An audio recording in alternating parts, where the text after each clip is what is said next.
Tonight, Nathan Cole stands outside the mansion of a woman he never thought he'd see again, the mother of his ex-girlfriend who left him years ago. In the pouring rain, instead of going to a blind date arranged by friends, he drives here, seeking a conversation with the only person who can understand the loneliness that's gnawing at him.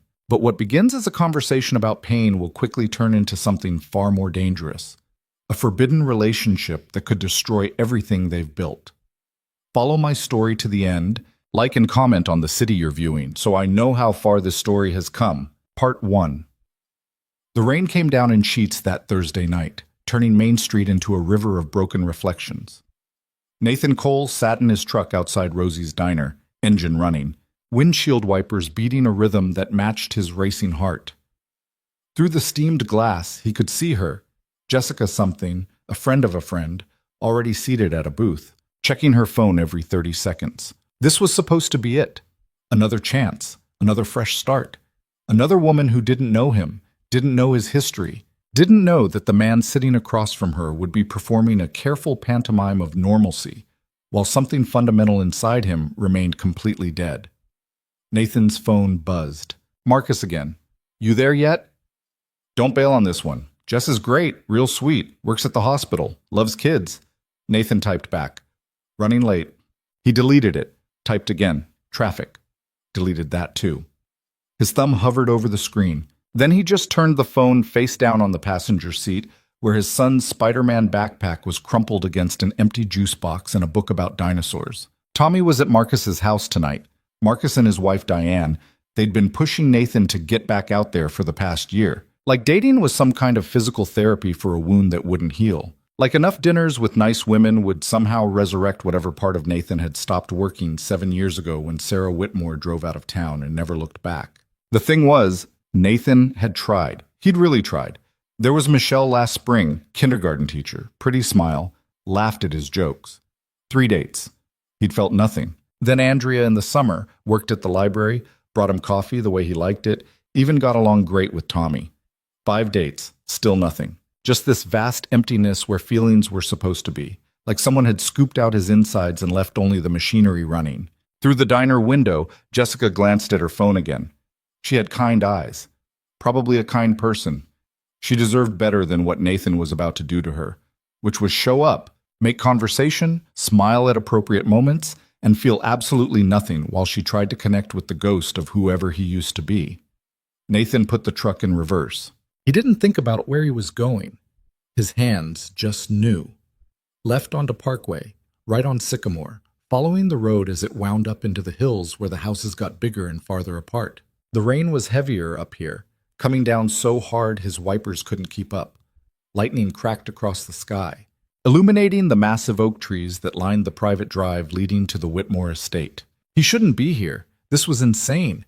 But his truck kept moving forward, tires splashing through puddles, headlights cutting through the downpour until the house came into view. It wasn't a house. It was a goddamn mansion. Stone and glass and old money sprawling across perfectly manicured grounds that probably cost more to maintain than Nathan made in a year. The windows glowed warm against the storm, making the whole place look like something from a movie. Untouchable. Separate from the world where normal people lived and struggled and tried to glue their broken pieces back together. Nathan killed the engine. Sat there with rain hammering the roof. What the hell was he doing? Claire Whitmore didn't know him. They'd met exactly twice, once at Sarah's high school graduation when Nathan was 25 and stupid in love, and once at some charity thing Sarah had dragged him to right before everything fell apart. Both times, Claire had been exactly what you'd expect. Polished, distant, the kind of woman who ran a business empire and made it look effortless. She'd shaken his hand with the same detached courtesy she probably gave everyone who wasn't important enough to remember. And Sarah was her daughter. The girl Nathan had planned to marry. The girl who'd looked him in the eye 7 years ago and said she couldn't do this anymore. Couldn't be trapped in this small town with a baby and a mechanic when there was a whole world out there she hadn't seen yet. She'd left for New York 2 days later. Tommy was 6 months old. Nathan hadn't spoken to Sarah since. Hadn't spoken to Claire either. Why would he? They existed in completely different universes. Except 3 weeks ago, Nathan had been picking Tommy up from school when he'd seen Claire's Mercedes in the parking lot. She'd been there for some kind of board meeting, The Whitmore Foundation funded half the programs in the county. Nathan had watched her walk across the lot. This woman who moved like she owned every space she entered, and something about the set of her shoulders had looked wrong. Tired. Like she was carrying weight that didn't show. He'd thought about her on and off since then, which was stupid, meaningless. Just his brain finding new ways to avoid dealing with the actual emptiness in his life. But tonight, sitting outside a diner trying to convince himself to go perform normal human emotions for a stranger, the only honest impulse Nathan had felt in months was the one that brought him here. He got out of the truck. The rain soaked through his jacket immediately, cold water running down his neck as he jogged toward the covered entrance. There was a doorbell, probably played some classical music bullshit, but Nathan didn't press it. He just knocked, hard enough to hear over the storm. Nothing happened. He knocked again. The door opened. Claire Whitmore stood there in jeans and an oversized sweater, barefoot, hair pulled back in a messy knot. No makeup, no power suit. She looked younger than he remembered and more tired, and for a long moment she just stared at him like he might be a hallucination. "Nathan?" "Yeah." Water dripped off his nose. "I know this is weird. I'm sorry. I shouldn't have. Are you all right?" She stepped back, pulling the door wider. "Is something wrong with Tommy?" "No, Tommy's fine. This isn't about Tommy." Nathan stayed where he was, rain pooling at his feet. "I don't know why I'm here." Something shifted in Claire's expression, not quite a smile, more like recognition.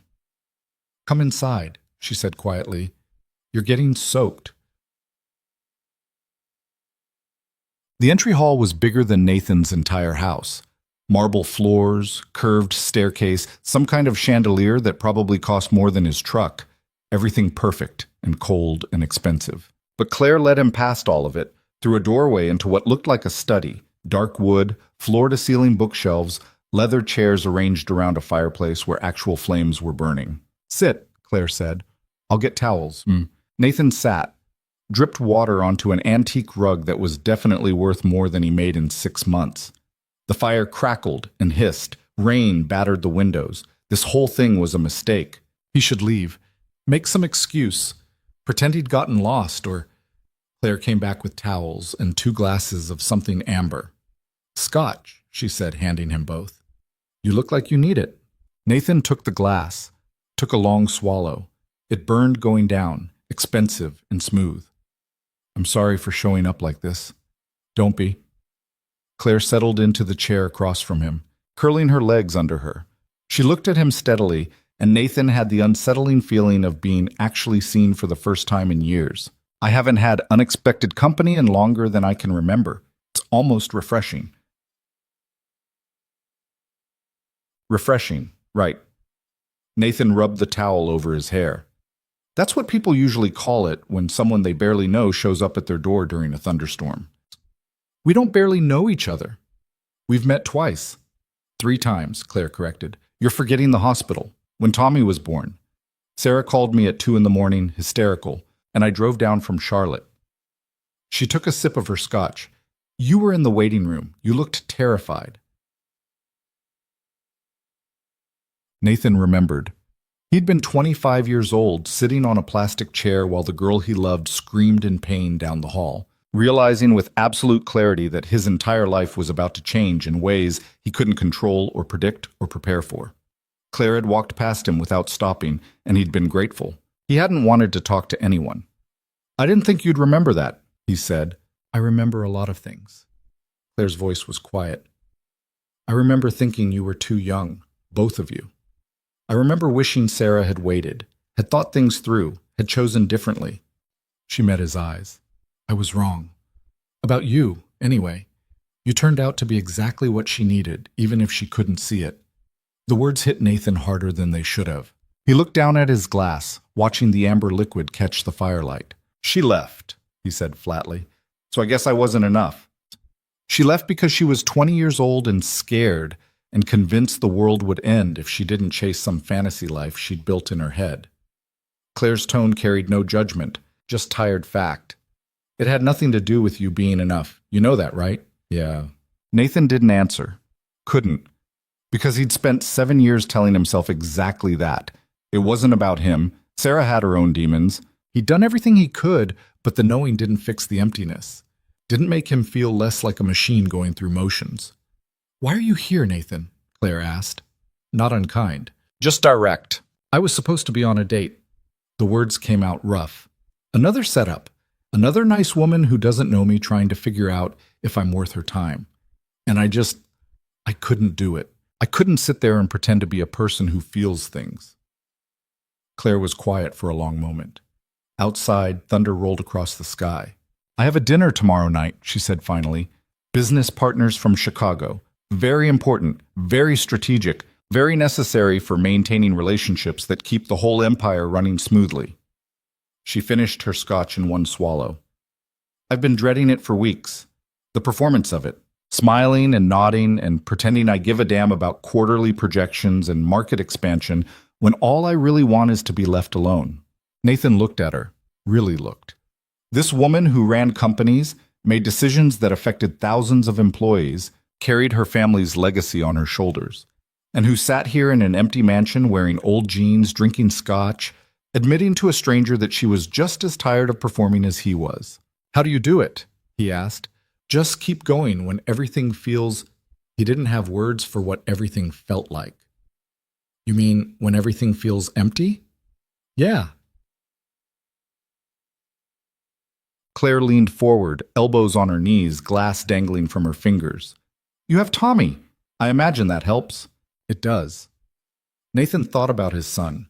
7 years old, missing a front tooth, obsessed with dinosaurs, and convinced his dad was the strongest person in the world. He's the only thing that feels real anymore. But that also makes it worse somehow. Because I look at him and think about what kind of example I'm setting. This hollow version of his father who can't even manage to care about his own life. "You're here," Claire pointed out. "Instead of sleepwalking through another date you don't want. That's not hollow. That's honest. It's crazy. Showing up at your house in the middle of a storm is the most honest thing anyone's done around me in months." Claire stood, walked to the window, looked out at the rain-dark grounds. "Do you know what my day was like today?" Conference call at 6 a.m. with London. Board meeting at 9. Lunch with investors who spent 90 minutes explaining to me how I should run the companies my father built. Dinner alone at this table. She gestured vaguely toward somewhere in the house. Eating takeout while reviewing contracts. Then sitting in this study, drinking scotch, wondering if this is just what life is now.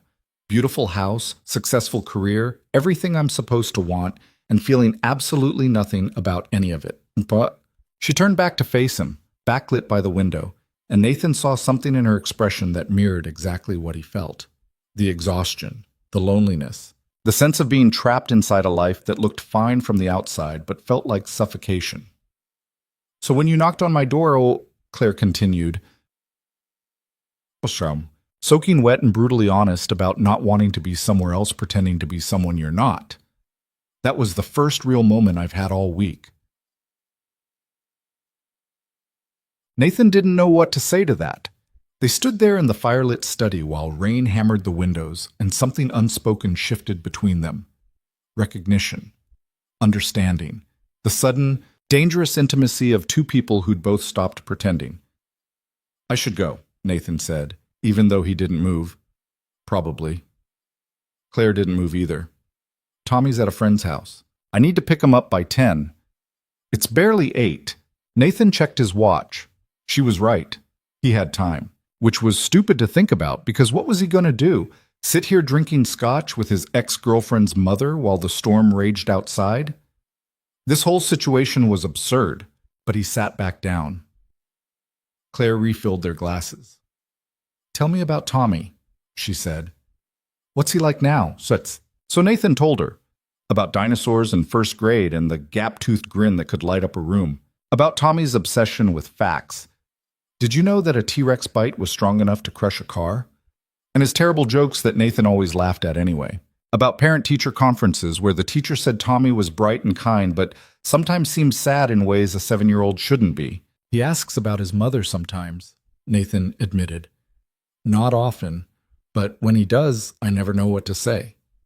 The truth is, I have no idea where Sarah is or what she's doing. She sends a card on his birthday. Sometimes. That's it." Claire's jaw tightened. I don't hear from her much either, maybe once every few months. She's in New York, dating some stockbroker, living exactly the life she thought she wanted. She paused. I don't think she's happy. A bit. Does it matter? The words came out harder than Nathan intended. Sorry, that's not fair. She's your daughter. She's also the woman who abandoned her son. Claire's voice was steel. Biology doesn't excuse that. I love Sarah, but I'm not blind to who she is or what she's done. Nathan studied her. This woman who'd built an empire, maintained impossible standards, projected absolute control, and who apparently had no problem calling out her own daughter's failures. It was unexpected. Most parents Nathan knew made excuses, found ways to justify or minimize. Claire just stated facts. You're different than I thought, he said. How did you think I was?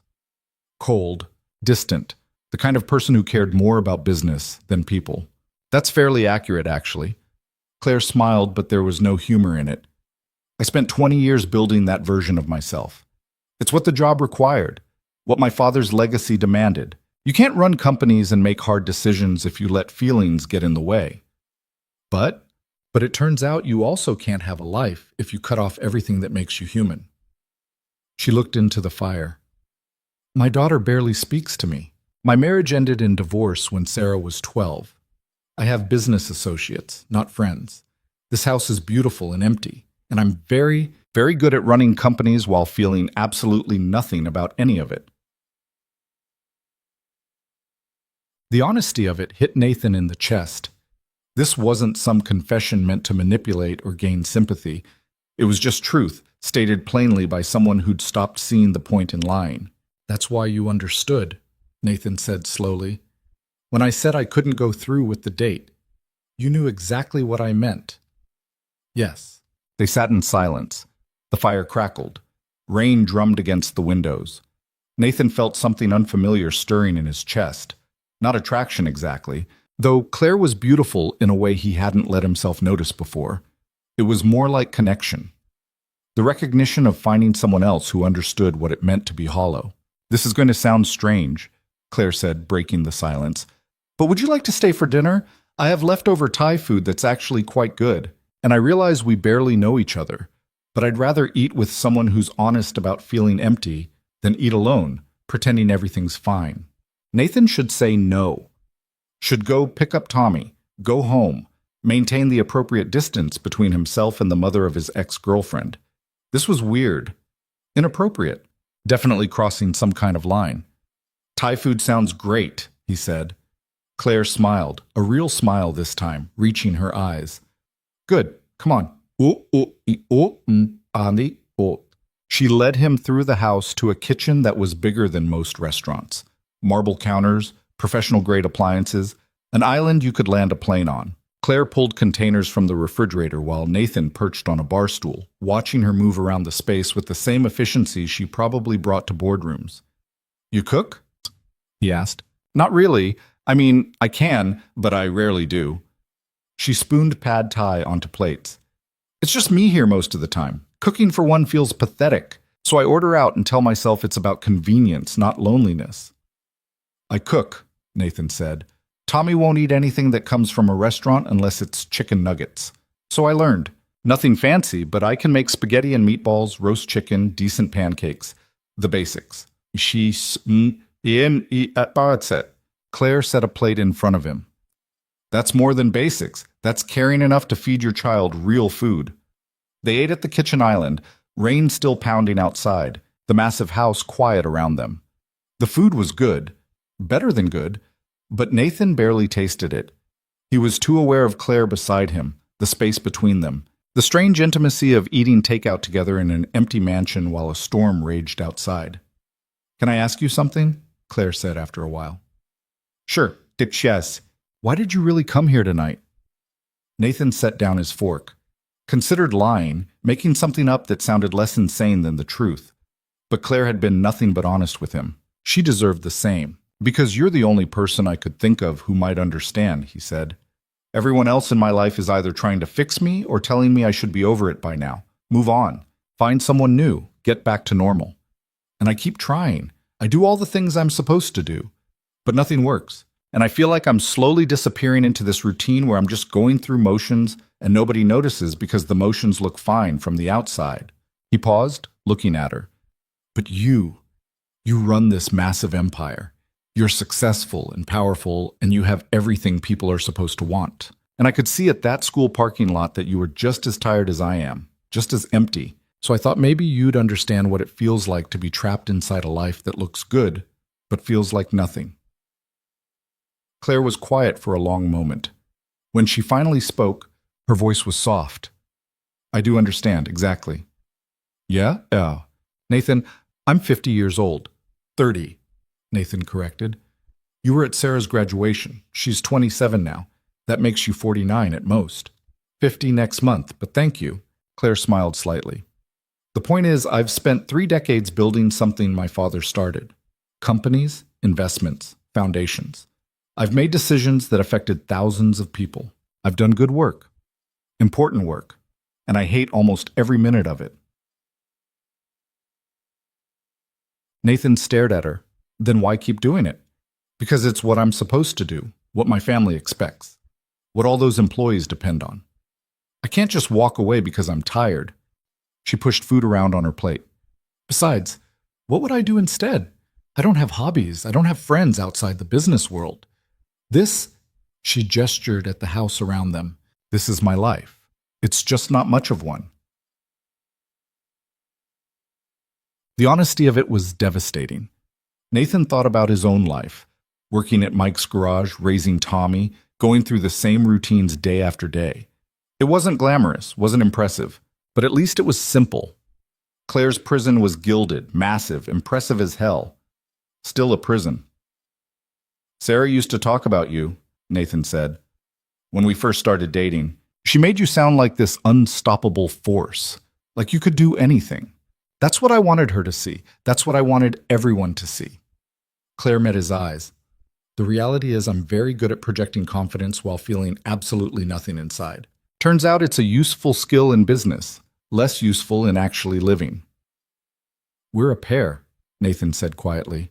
Yes, we are, Shikte. Something passed between them in that moment. Understanding maybe, or just the relief of being seen. Nathan felt it in his chest, this loosening of something that had been wound tight for years, like he could finally breathe.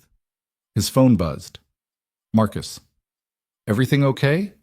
Jess said you never showed. Nathan typed back. Sorry. Emergency. Explain later. It wasn't a lie exactly. This felt like an emergency of some kind. A crisis of the quiet, desperate variety that didn't involve blood or broken bones but definitely required immediate attention. I should let you go, Claire said, watching him put the phone away. You have to get Tommy. I've got time. Nathan checked his watch. It's not even 9 yet. Still, I'm sure you have things to do, and I've probably bent your ear enough for one night. But she didn't get up, didn't move to clear the plates or walk him to the door. She just sat there, barefoot in her expensive kitchen, looking at him like she was trying to memorize something before it disappeared. Can I ask you something? Nathan said. Of course. Do you ever think about just walking away from all of it? The companies, the responsibilities, all the things you're supposed to care about, just starting over somewhere else. Claire laughed, but it was hollow. Every single day.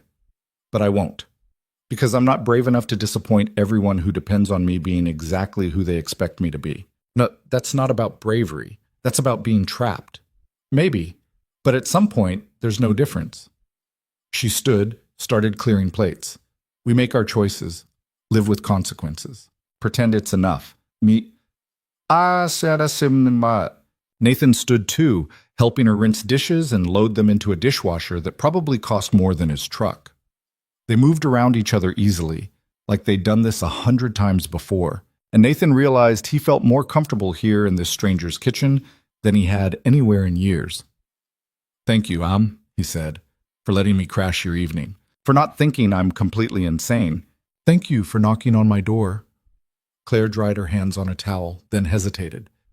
Nathan, would it be all right if you came back sometime?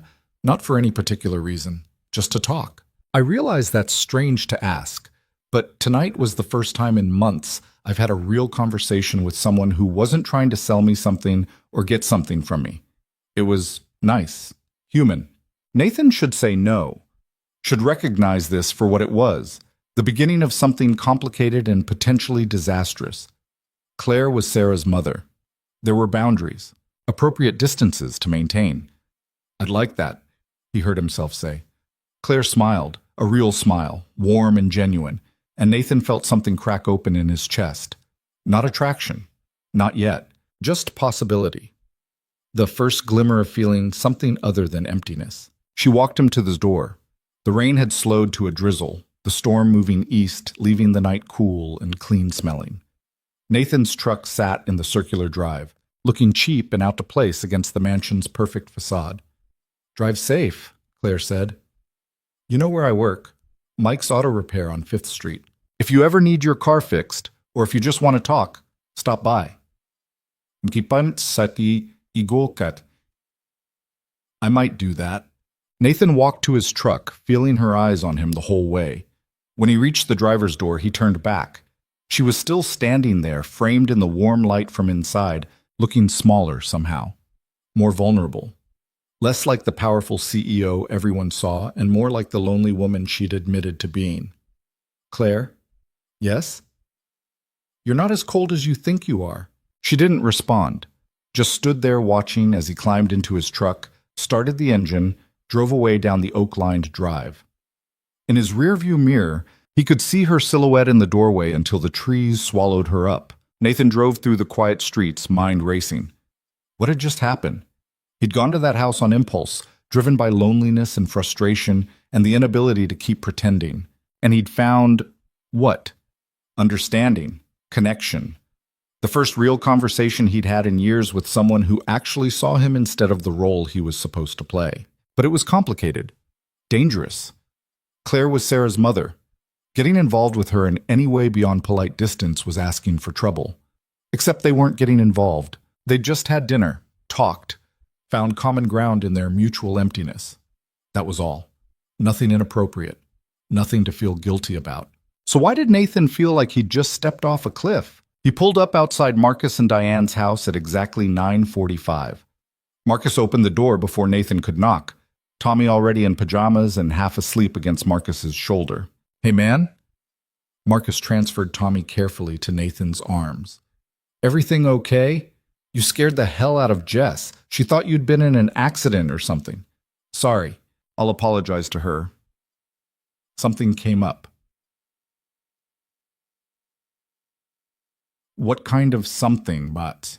Nathan looked down at his son, who was drooling slightly on his shoulder, completely trusting and innocent and dependent on Nathan being the stable, reliable father he needed. "Just something I had to deal with," Nathan said. "It's handled now." Marcus studied him. "You're being weird." "I'm always weird." "Weirder than usual, but okay." Marcus stepped back. "Diane wants to try setting you up with her cousin next month. I'm supposed to feel you out about it." "Tell Diane thank you, but I'm taking a break from setups for a while." "A while meaning I need to figure some things out first." Marcus frowned, but didn't push. "All right. Well, if you need to talk..." "I know, thanks." Nathan carried Tommy out to the truck, buckled him into the booster seat, drove home through streets still wet from the storm. Tommy woke up briefly when Nathan carried him inside, mumbled something about velociraptors, then fell back asleep as soon as his head hit the pillow. Nathan stood in the doorway of Tommy's room for a long time, watching his son sleep. This kid was his whole world, his reason for getting up every morning, for pushing through the emptiness, for trying to be better than he felt. Tommy deserved a father who was present, whole, capable of more than just going through motions. But standing there, Nathan realized something had shifted tonight. For the first time in 7 years, he'd felt something other than numbness. Sitting in Claire Whitmore's study, eating Thai food in her kitchen, talking honestly about loneliness and emptiness and being trapped, he'd felt alive, seen, human. It was dangerous, probably a mistake, definitely complicated, but it was something. Nathan pulled Tommy's door halfway closed, walked to his own room, lay down fully clothed on top of the covers. His phone buzzed, a text from an unknown number. "Thank you for tonight. It meant more than you probably realize." Claire Nathan stared at the message. He should delete it, should maintain boundaries, should recognize that whatever had started tonight needed to stop before it became something neither of them could control. Instead, he saved her number. Thank you for letting me in. Literally and otherwise. He hit send before he could second guess it. 3 dots appeared immediately, showing she was typing. Then, if you need to escape another blind date, you know where to find me. Nathan smiled despite himself. Put the phone on his nightstand. Stared at the ceiling where shadows from the streetlight outside made patterns across the white paint. This was crazy. This was trouble. This was going to complicate everything. But for the first time in 7 years, Nathan Cole went to sleep feeling something other than empty. The morning after came too bright and too early. Nathan woke to Tommy jumping on his bed, still in dinosaur pajamas, shouting something about cereal and cartoons. Sunlight streamed through the window, making his head pound in a way that had nothing to do with the scotch, and everything to do with the fact that he'd barely slept. "Dad, you're still wearing your jeans," Tommy observed, bouncing harder. "Did you sleep in your clothes?" "Must have." Nathan sat up, rubbing his face. "What time is it?" 7:30. Can we have pancakes? "Yeah, buddy. Go pick out your clothes for school. I'll start breakfast." Tommy rocketed out of the room, all energy and noise, leaving Nathan alone with the previous night replaying in his head. Claire's study, the rain, Thai food in that massive kitchen. The way she'd looked at him when she admitted she was just as empty as he was. His phone sat on the nightstand. No new messages. Which was good, normal. This was just 2 lonely people who'd had an honest conversation. Nothing more. Nothing. Nathan hauled himself out of bed, started the coffee maker, mixed pancake batter while Tommy narrated an elaborate story about a T-Rex fighting a Triceratops in the living room. The routine of it was comforting, familiar. This was his real life. Making breakfast, packing lunches, getting his kid to school on time. Last night had been an anomaly. A weird blip that wouldn't happen again. Except he kept thinking about it. All through breakfast, while Tommy drowned his pancakes in syrup and asked questions Nathan only half heard.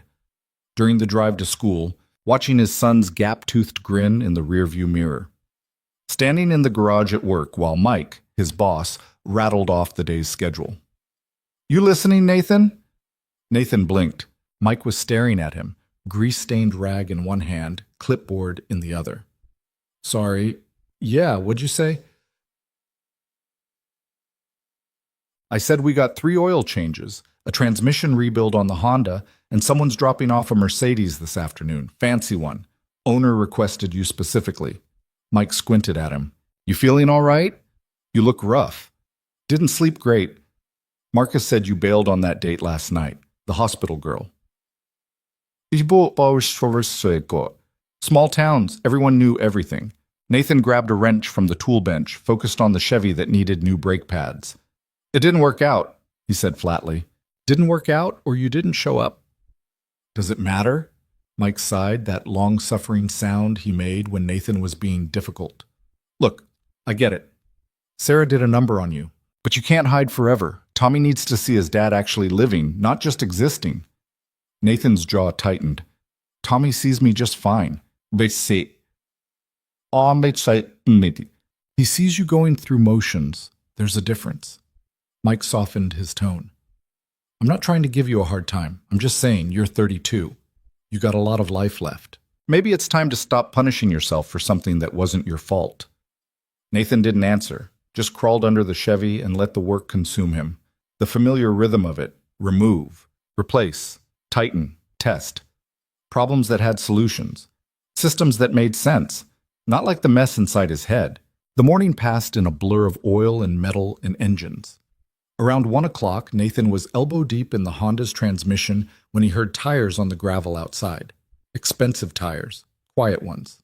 He rolled out from under the car, wiping his hands on a rag, and froze. Claire's Mercedes sat in the bay entrance, black and sleek and completely out of place in Mike's rundown garage. And Claire herself was getting out of the driver's seat, wearing dark jeans and a cream sweater, sunglasses hiding her eyes. Mike whistled low. "That's the Mercedes. And that's... Holy hell, Nathan, is that Claire Whitmore?" "Yeah." Nathan's heart was doing something complicated in his chest. "You know Claire Whitmore?" "Apparently. Claire pulled off her sunglasses, spotted Nathan, and smiled. Not the polished CEO smile, the real one from last night. Hi, I hope I'm not interrupting. No, ma'am.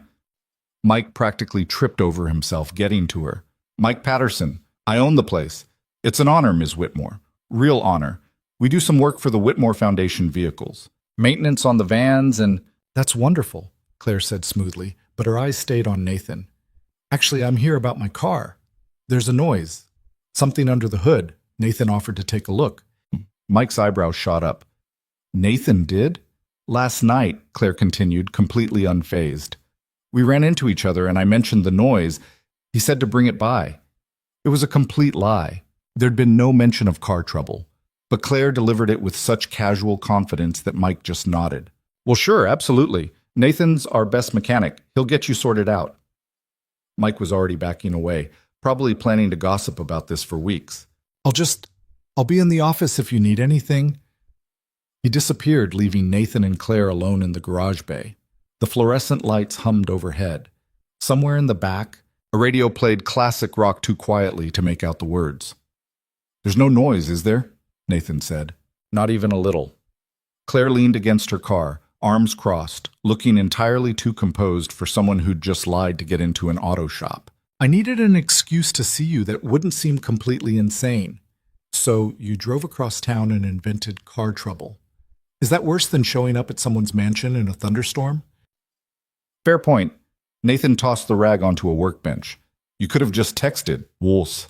I could have, but I wanted to see you. Claire hesitated, and for the first time since she'd arrived, she looked uncertain. Is that all right? I know this is your workplace. If it's inappropriate, I can leave. Nathan should say yes, should maintain the distance, keep this from becoming whatever it was trying to become.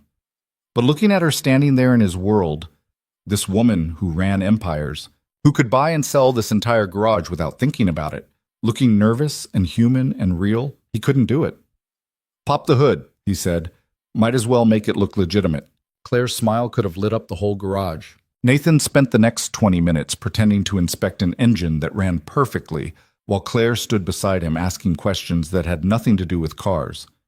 How's Tommy this morning? Hyper. Wanted pancakes. Asked why I slept in my clothes. What did you tell him? That I must have been tired. Nathan checked the oil level even though he knew it was fine. He didn't push it. 7-year-olds are easy that way. They take your word for things. Must be nice. Adults question everything. Yeah. Nathan straightened, wiping his hands. Speaking of which, why are you really here, Claire? She was quiet for a moment, watching him with those sharp eyes that seemed to see through every defense he tried to build. Because I woke up this morning feeling something I haven't felt in years, she said finally. Hope. Just a little. Like maybe I'm not as alone as I thought. And I wanted to make sure last night was real, that I didn't imagine the whole thing. The honesty of it hit Nathan square in the chest. He glanced toward the office where Mike was definitely watching through the window, pretending not to. It was real, Nathan said quietly, but I don't know what it means, or what we're doing. Neither do I. Maybe we don't have to figure it out right now. Claire touched his arm lightly, just for a second, but Nathan felt it everywhere. Can I see you again? Properly, I mean. Not fake car trouble or midnight storms, just dinner, conversation, whatever this is. Nathan knew what he should say, knew all the reasons this was complicated and messy and bound to end badly. Claire was Sarah's mother. She was rich and powerful and lived in a completely different world. People would talk. There would be consequences. But when he opened his mouth, different words came out. Tomorrow night, there's a diner on Route 9. Nothing fancy, but the food's good and nobody will bother us. Well, tomorrow night, Claire repeated, and the smile she gave him was worth every complication waiting down the road. She left a few minutes later, pulling out of the garage in that expensive car, and Nathan stood there watching until she disappeared around the corner. When he turned back, Mike was in the doorway of the office, arms crossed, grinning like he'd just won the lottery. You want to explain what the hell that was about? She had car trouble, so... Nathan, that woman did not have car trouble. That woman drove here specifically to see you. Mike walked closer, lowering his voice. Are you and Claire Whitmore? No, we're just friends. Friends. Mike looked skeptical. You're friends with one of the richest women in the state. It's complicated. Everything with you is complicated. But Mike was smiling. Look, I don't know what's going on, and honestly, I don't need to know. But I haven't seen you look like that in years. Like you're actually alive instead of just moving through the day. So whatever it is, just don't screw it up, all right? Nathan went back to work, but his mind was miles away. Tomorrow night. He had a date. Or not a date, because calling it a date made it real in a way that scared him. He had plans to see Claire again, to sit across from her and talk and feel that connection that had cracked something open inside him. The rest of the day dragged. Every car blurred into the next. Nathan picked up Tommy from school, listened to stories about recess and spelling tests, made spaghetti for dinner, and helped with homework that mostly involved drawing pictures of dinosaur families. Normal life. The routine that had carried him through 7 years of numbness. But something had changed. Nathan felt it in the way he laughed at Tommy's terrible jokes, in the way food actually tasted like something, in the way the evening didn't feel quite as heavy. Claire had done that. Just by existing, just by seeing him and admitting she felt the same emptiness. After Tommy went to bed, Nathan's phone buzzed. Thank you for tomorrow. I'm looking forward to it more than I probably should admit. See, Nathan smiled, typed back. Route 9 Diner, 7 p.m. Don't dress fancy. Place has plastic booths. Perfect. He put the phone down, poured himself a beer, sat on the back porch in the cool autumn air. Stars were visible tonight, scattered across the black sky like somebody had thrown diamonds. Nathan couldn't remember the last time he'd actually looked at stars. Couldn't remember the last time he'd felt anything worth remembering. His phone buzzed again. Marcus this time. Diane's pissed you stood up, her friend. I'm getting an earful. What happened? Nathan considered his options. He could lie, make up some emergency that sounded believable, or he could tell the truth, which was somehow both simpler and infinitely more complicated. Met someone else. Long story. I'll explain when I figure it out myself. Marcus's response came fast. Someone else? Who? When? Why didn't you say anything? Because it's new and weird, and I don't want to talk about it yet. Fine. But you're buying me a beer and telling me everything soon. Diane's going to have questions. Nathan didn't doubt it. Small town meant everyone would have questions eventually. But that was a problem for future Nathan. Right now, he just wanted to sit here feeling something other than empty. The next day moved in slow motion. Nathan worked on autopilot, checking his phone too often, watching the clock like he was 16 instead of 32. Tommy had soccer practice after school, which Marcus agreed to handle, giving Nathan time to go home and change and try to calm the nervous energy buzzing under his skin. He stood in front of his closet feeling ridiculous. It wasn't a date, just dinner, but he changed shirts 3 times anyway, settling on a dark blue button-down that wasn't too formal, but also wasn't the grease-stained t-shirts he usually lived in. He shaved, used cologne, felt like an idiot for caring this much. The Route 9 Diner sat on the edge of town, a classic chrome and neon place that had been there since the 50s. Nathan arrived 10 minutes early, grabbed a booth in the back corner where they'd have some privacy, ordered coffee he didn't drink. Claire walked in at exactly 7 o'clock. She'd followed his instructions: jeans, simple black shirt, leather jacket that looked expensive but not flashy. Her hair was down, loose around her shoulders, and she wore less makeup than Nathan had ever seen. She looked younger, more vulnerable, absolutely beautiful. Nathan stood without thinking about it, and Claire slid into the booth across from him, smiling. Hi! Hi! Nathan sat back down, suddenly aware of how loud his heartbeat was. You found it okay? GPS works even for rich people. Her tone was teasing. This place is great, very authentic. You mean old and kind of run down? I mean it feels real. Claire looked around at the worn booths, the black and white checkered floor, the jukebox in the corner that probably still worked. I love it. The waitress came over, Betty, who'd worked here forever and knew everyone in town. Her eyes widened slightly when she recognized Claire, but she just pulled out her order pad. What can I get you folks? They ordered burgers and fries, nothing fancy, and Betty left with a knowing look that Nathan chose to ignore.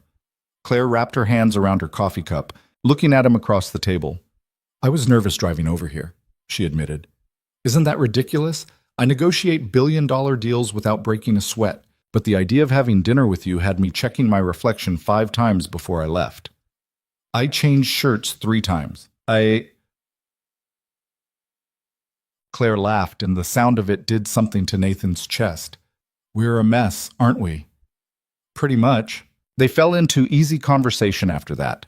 Claire asked about Tommy's soccer practice, and Nathan told her about his son's complete lack of coordination but endless enthusiasm. Claire talked about a conference call that morning where she'd wanted to throw her phone across the room. They compared notes on loneliness, how it felt to be surrounded by people and still feel completely isolated. The food came. They ate and talked and laughed more than Nathan had laughed in months. Claire told him about growing up as the daughter of a business magnate, how she'd never had a choice in what she became. Nathan told her about his own father, dead from a heart attack when Nathan was 19, leaving him to figure out life without a blueprint. Is that why you became a mechanic? Claire asked. Because he was one? Yeah, he taught me everything. Cars made sense to him in a way people never did. I think I'm the same way. Nathan pushed fries around his plate. Sarah used to hate that about me. Said I'd rather fix engines than talk about feelings. Were you in love with her? Really in love? Nathan thought about it. Tried to separate the memory of 25-year-old Nathan, who thought he had everything figured out, from the 32-year-old who knew better. I thought I was, he said slowly. But looking back, I think I was more in love with the idea of it. We were young. She was beautiful and exciting and made me feel like I could be more than just a mechanic in a small town. And when she got pregnant, I convinced myself it was fate, that we were supposed to be together, build a life, be a family. But she didn't want that. No. She wanted escape, adventure, all the things a baby and a broke boyfriend couldn't give her. Nathan met Claire's eyes. I don't blame her anymore. Took me a long time to get there, but I don't. We were kids playing at being adults, and when it got real, she ran. Can't fault someone for knowing what they want, even if it's not you. Claire was quiet, studying him. You're kinder about her than I am. I'm her mother, and I think what she did was selfish and cruel, especially to Tommy. Maybe, but she gave me the best thing in my life, so I try to focus on that. You're a good father, Nathan. Better than she deserved. The words settled warm in Nathan's chest. They finished eating, split a piece of pie that was too sweet but tasted perfect anyway, kept talking until Betty started giving them looks that suggested other people might want the table. Nathan paid the check despite Claire's protests, and they walked out into the parking lot where moths circled the streetlights. I don't want this to end, Claire said quietly. The evening, I mean, is that pathetic? If it is, then I'm pathetic too. Nathan looked at his truck, then at Claire's Mercedes, then back at her. Want to go for a drive? There's a spot up in the hills, good view of the valley. I'd like that. They took Nathan's truck because Claire's car was too nice for the dirt roads. She didn't complain, just climbed into the passenger seat and rolled down the window, letting the night air blow through as Nathan drove. The road wound up through trees, past farmland and old estates until it opened onto a clearing where the whole valley spread out below them, lights twinkling like earthbound stars. Nathan killed the engine. They sat in comfortable silence, looking out at the view. Sarah and I came here once, Nathan said, after we found out she was pregnant. She cried the whole time, said her life was over, that she'd never get out of this town now. He paused. I tried to convince her it would be okay, that we'd figure it out together, but I could see it in her eyes. She'd already left. Just took her a few more months to actually do it. Claire reached across the seat, took his hand. Her fingers were cool and soft and fit perfectly against his. I'm sorry she hurt you. I'm sorry she hurt you too. Can't be easy having a daughter who barely talks to you. It's not. But I failed her in a lot of ways. Was too focused on business when she needed a mother, pushed her toward success instead of happiness. By the time I realized what I'd done, she was already gone. Claire's thumb traced circles on Nathan's palm. I think that's why I understand what you feel. We both lost people we loved because we weren't enough for them. Or maybe because we were too much. Either way, we're both here trying to figure out how to feel human again. Nathan turned to look at her, In the dim light from the dashboard, her face was all shadows and soft edges. Beautiful and sad and real. "Can I tell you something that's probably going to sound crazy?" he said. "Please do." "I feel more like myself sitting in this truck with you than I have in 7 years. I don't know what that means. I don't know what we're doing or where this goes, but I needed you to know that.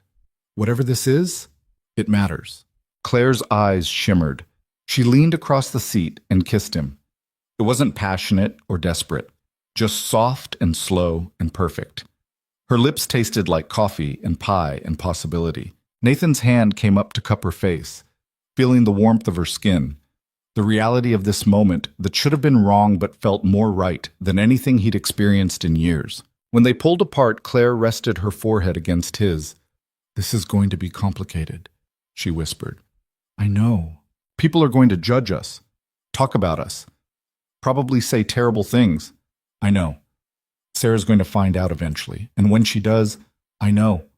Nathan kissed her again, brief and gentle. "But I don't care, do you?" Claire pulled back enough to meet his eyes. I should care about all of it. The scandal, the gossip, what my business partners will think, what it'll do to my reputation." She smiled, and it was the freest thing Nathan had ever seen. "But I don't. Not even a little." They sat there in the truck, hands intertwined, looking out at the valley below.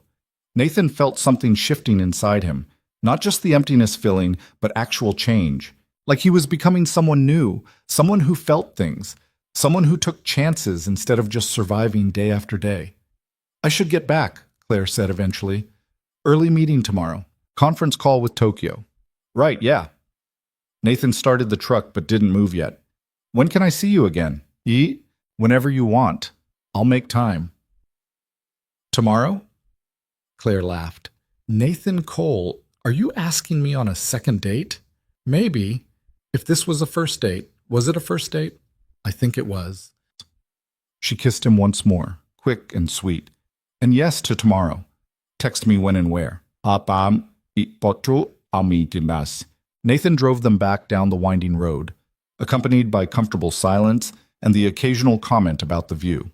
He walked Claire to her car in the diner parking lot, kissed her goodnight under the streetlights where anyone driving past could see them, and didn't care who noticed.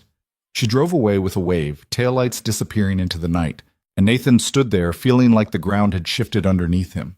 Everything was different now. Everything mattered again. His phone buzzed as he climbed into his truck. "Marcus, Diane saw you at the diner. With Claire Whitmore. Explain immediately." Nathan groaned. So it started. The questions. The gossip. The inevitable spreading of news through a town where everyone knew everyone's business. He typed back. "Tomorrow. I'll explain tomorrow. It's late. You're dating Claire Whitmore, Sarah's mom." I said tomorrow. Nathan drove home with his phone buzzing continuously. Marcus demanding answers, Diane apparently losing her mind, probably half the town already discussing what they'd seen. He ignored all of it. Let them talk. Let them speculate. None of it changed how he felt sitting in that truck with Claire, finally feeling alive after years of numbness. Tommy was asleep when Nathan got home, and Marcus's wife had left a note saying Tommy had been perfect, and also, "Call me immediately." Nathan crumpled the note, checked on his son, stood in the doorway watching Tommy sleep.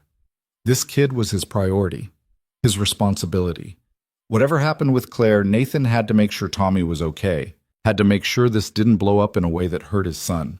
But looking at Tommy's peaceful face, Nathan realized something important. His son deserved a father who was actually living, not just going through motions. Tommy needed to see what it looked like to take chances, to feel things, to be happy. And for the first time in 7 years, Nathan thought he might actually be capable of that. His phone buzzed one more time. "Claire, thank you for tonight. Sleep well." Nathan smiled, typed back. "You too. Dream about plastic boots and cheap coffee." "Already am." He fell asleep easier than he had in months. Claire's face in his mind, the taste of her kiss still on his lips, and the certain knowledge that everything was about to get a lot more complicated. But complicated was better than empty. Complicated meant he was feeling something, and that was enough. The interrogation started at 7:30 the next morning when Marcus showed up at Nathan's door with coffee and the expression of someone who wouldn't leave until he got answers. "Tommy's eating cereal," Nathan said, blocking the doorway. "Can this wait?" "No." Marcus pushed past him into the kitchen where Tommy was indeed eating Cheerios while watching cartoons on the tablet propped against the milk carton. "Hey, buddy, your dad and I need to talk grown-up stuff for a minute. That okay?" Tommy shrugged, eyes glued to the screen.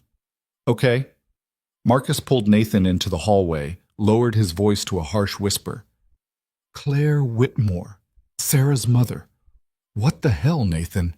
It's not what you think." "Really? Because Diane saw you two at the diner looking pretty damn cozy, and half the town is already talking about it." Nathan's jaw tightened. "It was just dinner." "Just dinner." Marcus looked at him hard. "You're a terrible liar, always have been, so try again, mate." Nathan glanced toward the kitchen where Tommy was singing along to the cartoon theme song, completely oblivious. He couldn't have this conversation here. Couldn't risk his son overhearing something he wasn't ready to explain. "Not now," Nathan said quietly. "I'll tell you everything, but not with Tommy here." Marcus studied him for a long moment, then nodded. "Lunch, the diner, noon, and you better have a good explanation for why you're dating your ex-girlfriend's mother." "Well, I'm not—" Nathan stopped. Because what was he doing?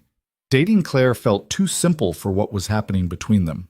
But it wasn't not that either. "It's complicated. Everything with you is complicated." Marcus headed for the door, then turned back.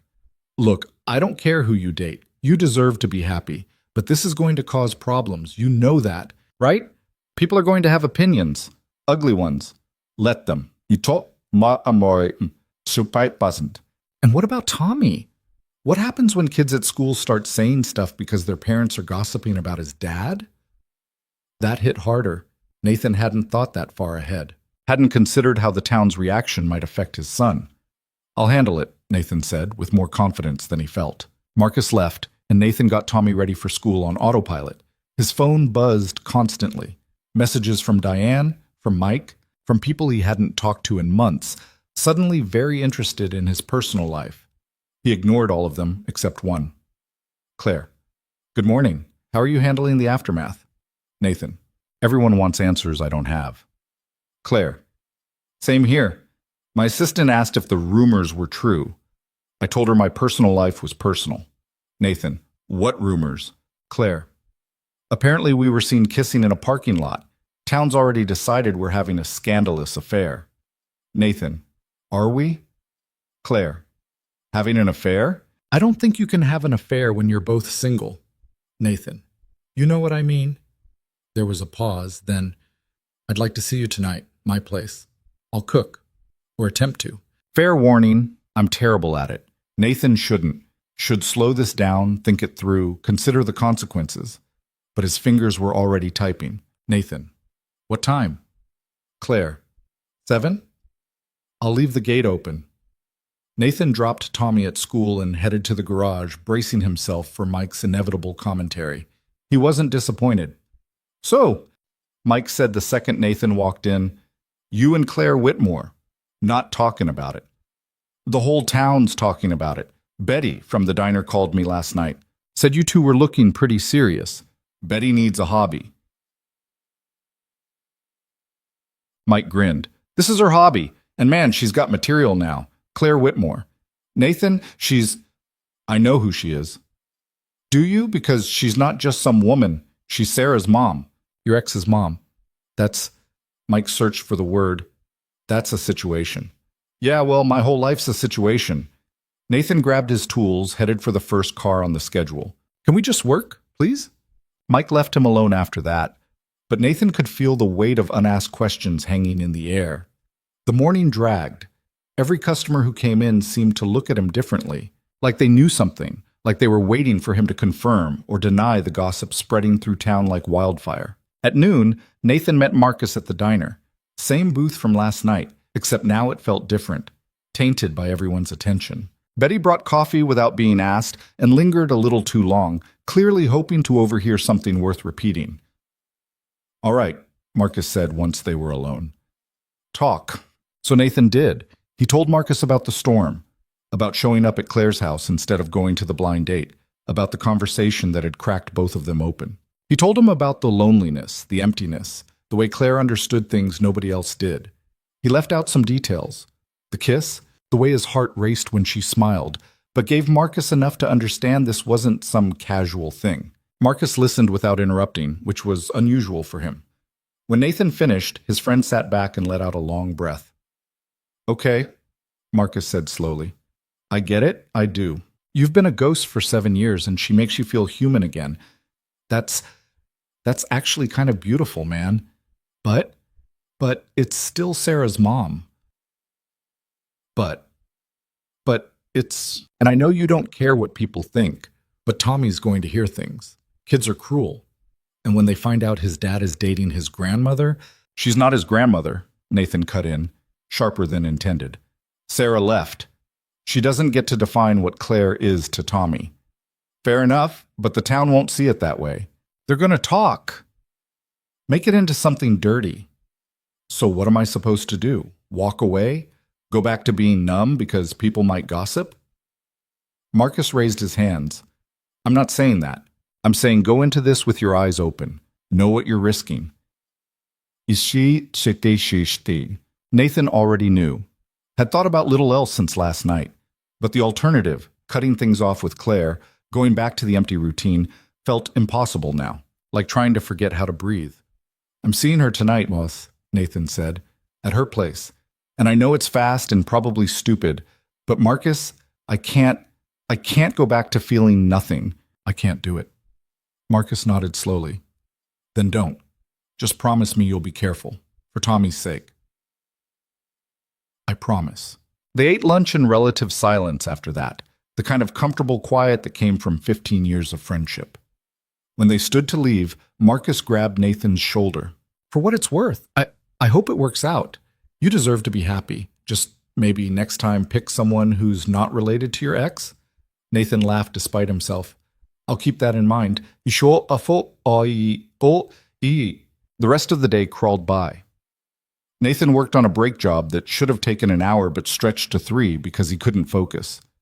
His mind kept drifting to tonight, to Claire, to what it meant that this was happening so fast, burning so bright after years of nothing. He picked up Tommy from school, listened to stories about kickball and a science project on volcanoes, made grilled cheese for dinner that Tommy declared pretty good for dad food. After homework and a bath time, Nathan tucked his son into bed and hesitated in the doorway. Hey, bud, can I ask you something? Tommy looked up from his dinosaur book. Yeah? Tommy looked.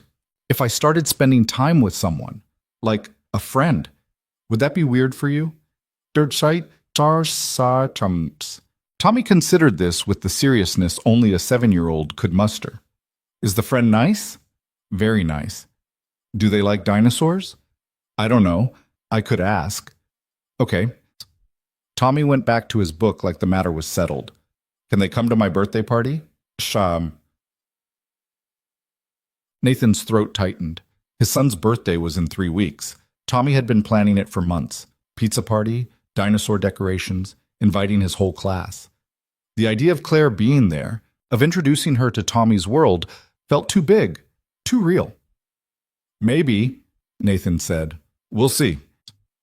He kissed Tommy goodnight and left before his son could ask more questions Nathan didn't have answers for. At 6:30, Nathan changed clothes for the second time, settled on jeans and a clean shirt that didn't smell like motor oil, and drove toward the hills. The gate to Claire's estate was open like she'd promised. His truck felt ridiculous on the pristine driveway, cheap and out of place, but Nathan ignored the feeling and parked near the front entrance. Claire opened the door before he could knock. She wore jeans and a soft gray sweater, barefoot again, hair pulled back, no makeup, no armor, just her. Hi, she said, and the smile she gave him was worth every piece of gossip, every complication waiting down the road. Hi. Nathan stepped inside and Claire closed the door behind him, shutting out the world. She led him to the kitchen where something was burning. Oh no! Claire rushed to the stove, grabbed a pot holder, pulled a smoking pan from the oven. I told you I was terrible at this. Nathan looked at what might have once been chicken, Now it was charcoal. What were you trying to make? Roasted chicken with vegetables. The recipe said 45 minutes at 400 degrees. I followed the instructions exactly. Did you cover it? Was I supposed to cover it? Nathan couldn't help but laugh. Claire looked so genuinely distressed standing there with her ruined dinner that something in his chest cracked open even wider. It's fine, he said. We'll order pizza. I wanted to cook for you, to do something normal people do.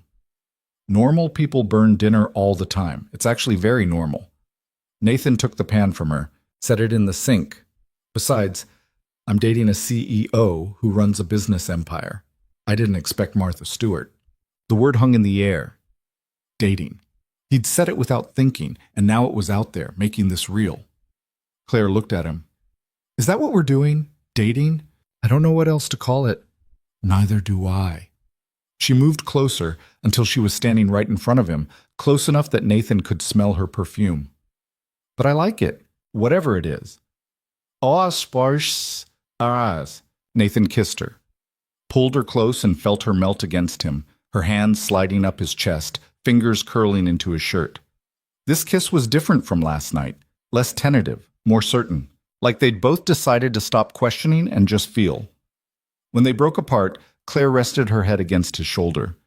I ordered pizza before you got here, she admitted. I knew the chicken was doomed 20 minutes in. Nathan laughed, the sound echoing through the massive kitchen. You're terrible. I know.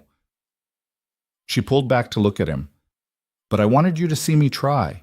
To know I'm not just the polished CEO who has everything figured out. I'm also the woman who burns dinner and panics about it.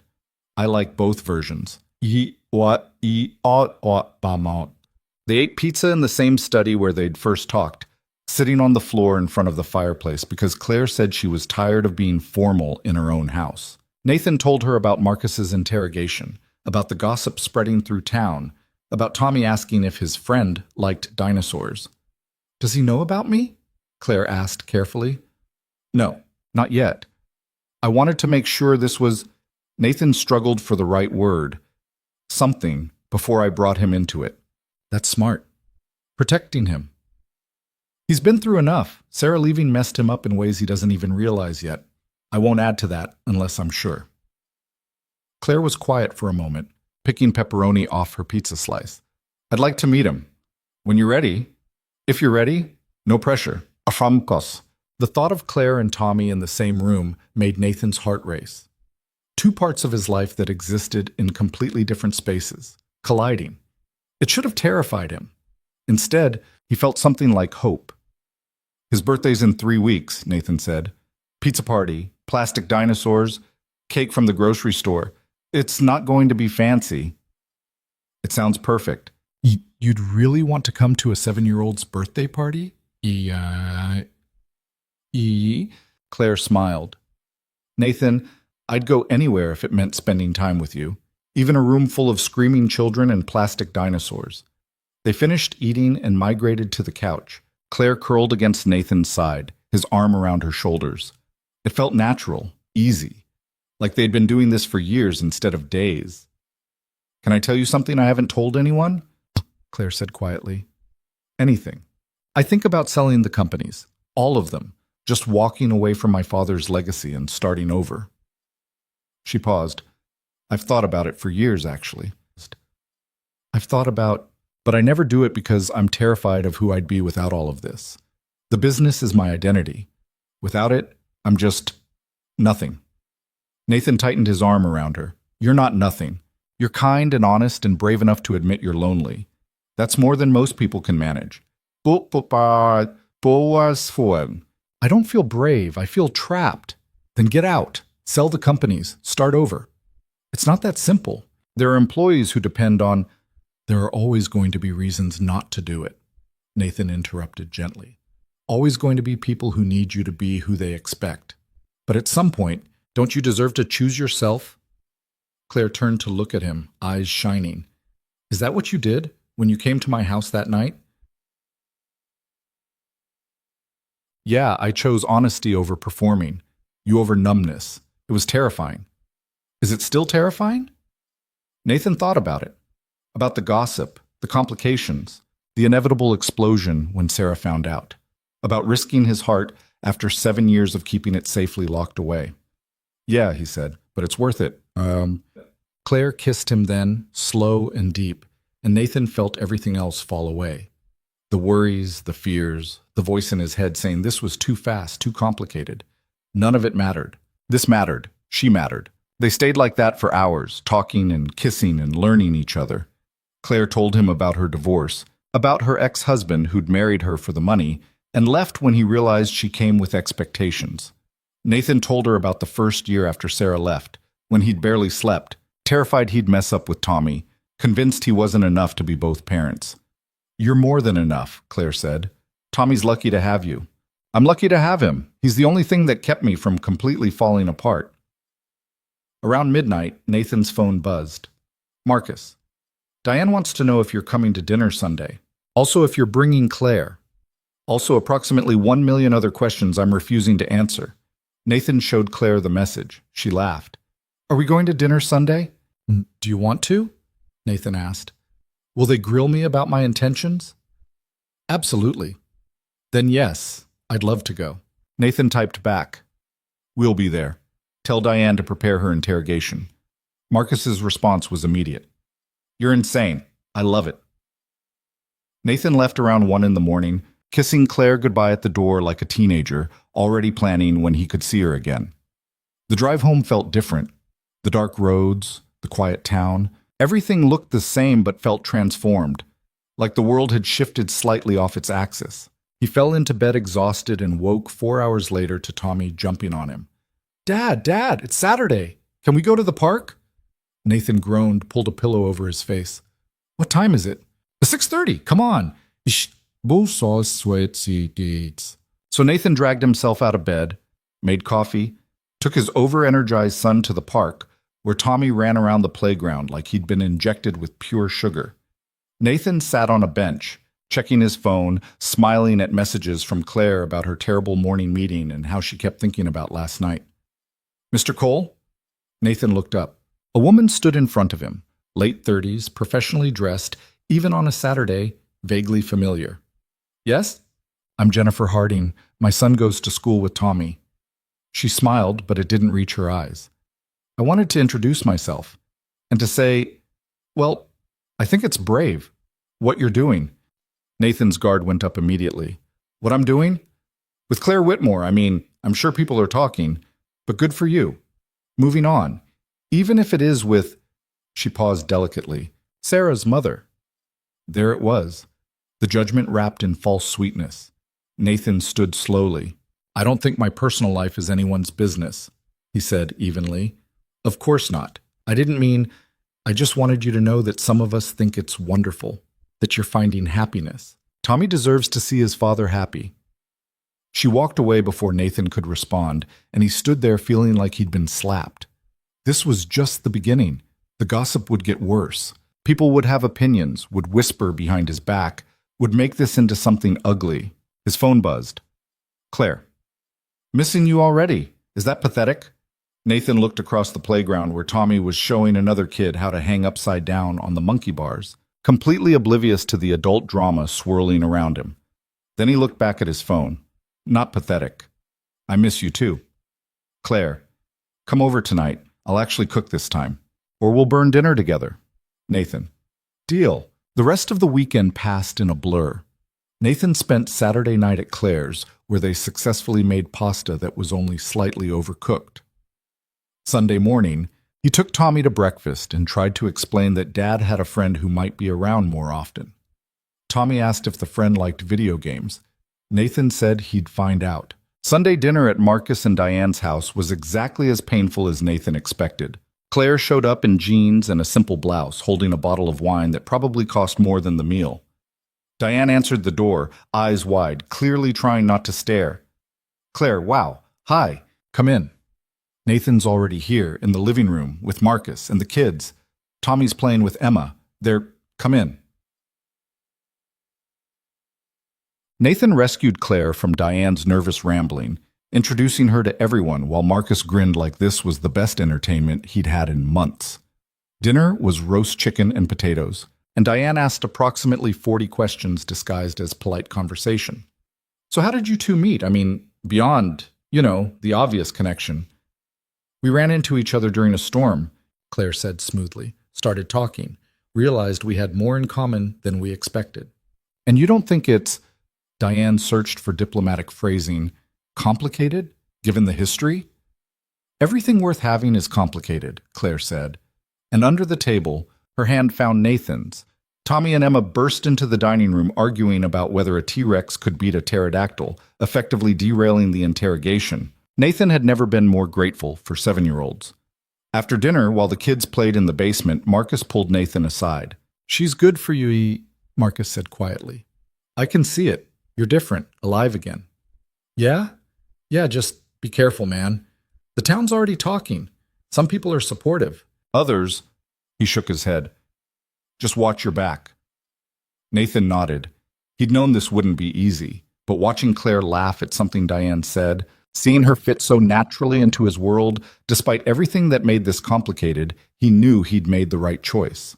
They left around 8, Tommy half asleep in Nathan's arms, Claire following them to the driveway. "That wasn't so bad," she said. "Diane asked you about 15 awkward questions." 16. "But I like them. They care about you. That's rare." Nathan shifted Tommy's weight, smiled at her over his son's sleeping head. "Want to have breakfast tomorrow? The 3 of us?" Claire's eyes went soft. "Really?" "Yeah, nothing fancy, just pancakes, but I think Tommy should know you, if this is going to be something real." "It is real," Claire said quietly. "At least it is for me. For me too." She kissed him goodnight, soft and quick because Tommy was there, and Nathan drove home feeling like he was standing on the edge of something huge, something that could either be the best decision he'd ever made or destroy everything. But the fear was worth it, because for the first time in 7 years, Nathan Cole was actually living instead of just surviving. And that made all the difference. Monday morning started with pancakes that Tommy declared were the best ever made by anyone in the whole world, which Nathan suspected had less to do with his cooking and more to do with the fact that Claire was sitting at their small kitchen table laughing at his son's dinosaur impressions. "That's a Brachiosaurus," Tommy announced, stretching his neck as high as it would go.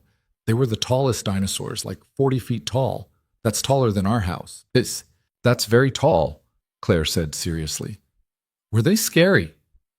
Tommy looked at her like she'd asked if the sky was purple. "No, they ate plants. The scary ones were the carnivores, like T-Rex. He could bite through a car." "Good to know. I'll watch out for T-Rexes." Tommy giggled, and Nathan felt something tighten in his chest. Watching them together, his son and this woman who'd somehow become essential in a matter of weeks, felt too good, too right, which terrified him because right things could still fall apart. After breakfast, Nathan walked Tommy to the bus stop while Claire waited in the truck. Mrs.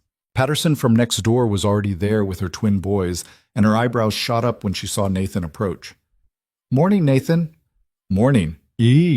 I hear congratulations are in order. New relationship?" Nathan kept his expression neutral. "Something like that." "With Claire Whitmore. That's certainly interesting." "Is it?" Nathan's tone carried a warning that Mrs. Patterson either didn't catch or chose to ignore.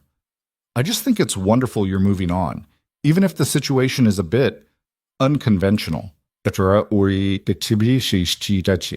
The bus arrived before Nathan could respond, which was probably for the best.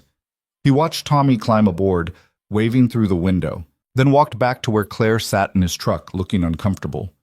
"She knows," Claire said as Nathan climbed into the driver's seat. "The whole town knows. Doesn't matter." "It does if it affects Tommy." Nathan started the engine, pulled away from the curb. "Tommy's fine. He likes you. That's what matters." But Claire was quiet the rest of the drive to her estate, and Nathan could feel worry radiating off her in waves. When he parked in her driveway, she didn't get out right away. "I have a board meeting this afternoon," she said. "One of the directors already emailed asking about recent developments in my personal life and whether they might affect my judgment." Nathan's hands tightened on the steering wheel. "What did you say?" "I told him my personal life was none of his concern. But Nathan, This is going to get worse before it gets better. These people, they'll use anything to undermine me. And if they think I'm distracted or making poor choices, you think I'm a poor choice? What? No, that's not. Claire turned to face him fully. I think you're the best choice I've made in 20 years. But they won't see it that way. They'll see scandal, impropriety, a CEO who can't maintain appropriate boundaries. So what are you saying? That we should hide this? Pretend we're not together? I'm saying we need to be prepared for fallout, real consequences, not just gossip. Claire's voice was tight. I'm saying I'm scared, Nathan, of losing my position, of dragging you and Tommy into something that gets ugly, of having to choose between you and everything I've built. Nathan reached across the seat, took her hand.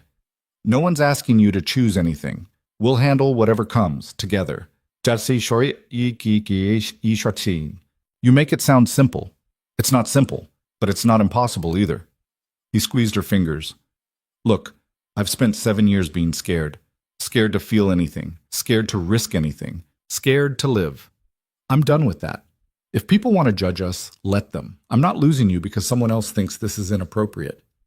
Claire's eyes were bright. I don't deserve you. Yeah, you do. You deserve someone who sees you for who you are, not what you can do for them, and who thinks you're worth fighting for. She kissed him then, hard and desperate. Like she was trying to prove something to herself. When they broke apart, she rested her forehead against his. I have to go, she whispered. The meeting's in 2 hours and I need to prepare. Kick their asses. Claire laughed wetly. I'll try.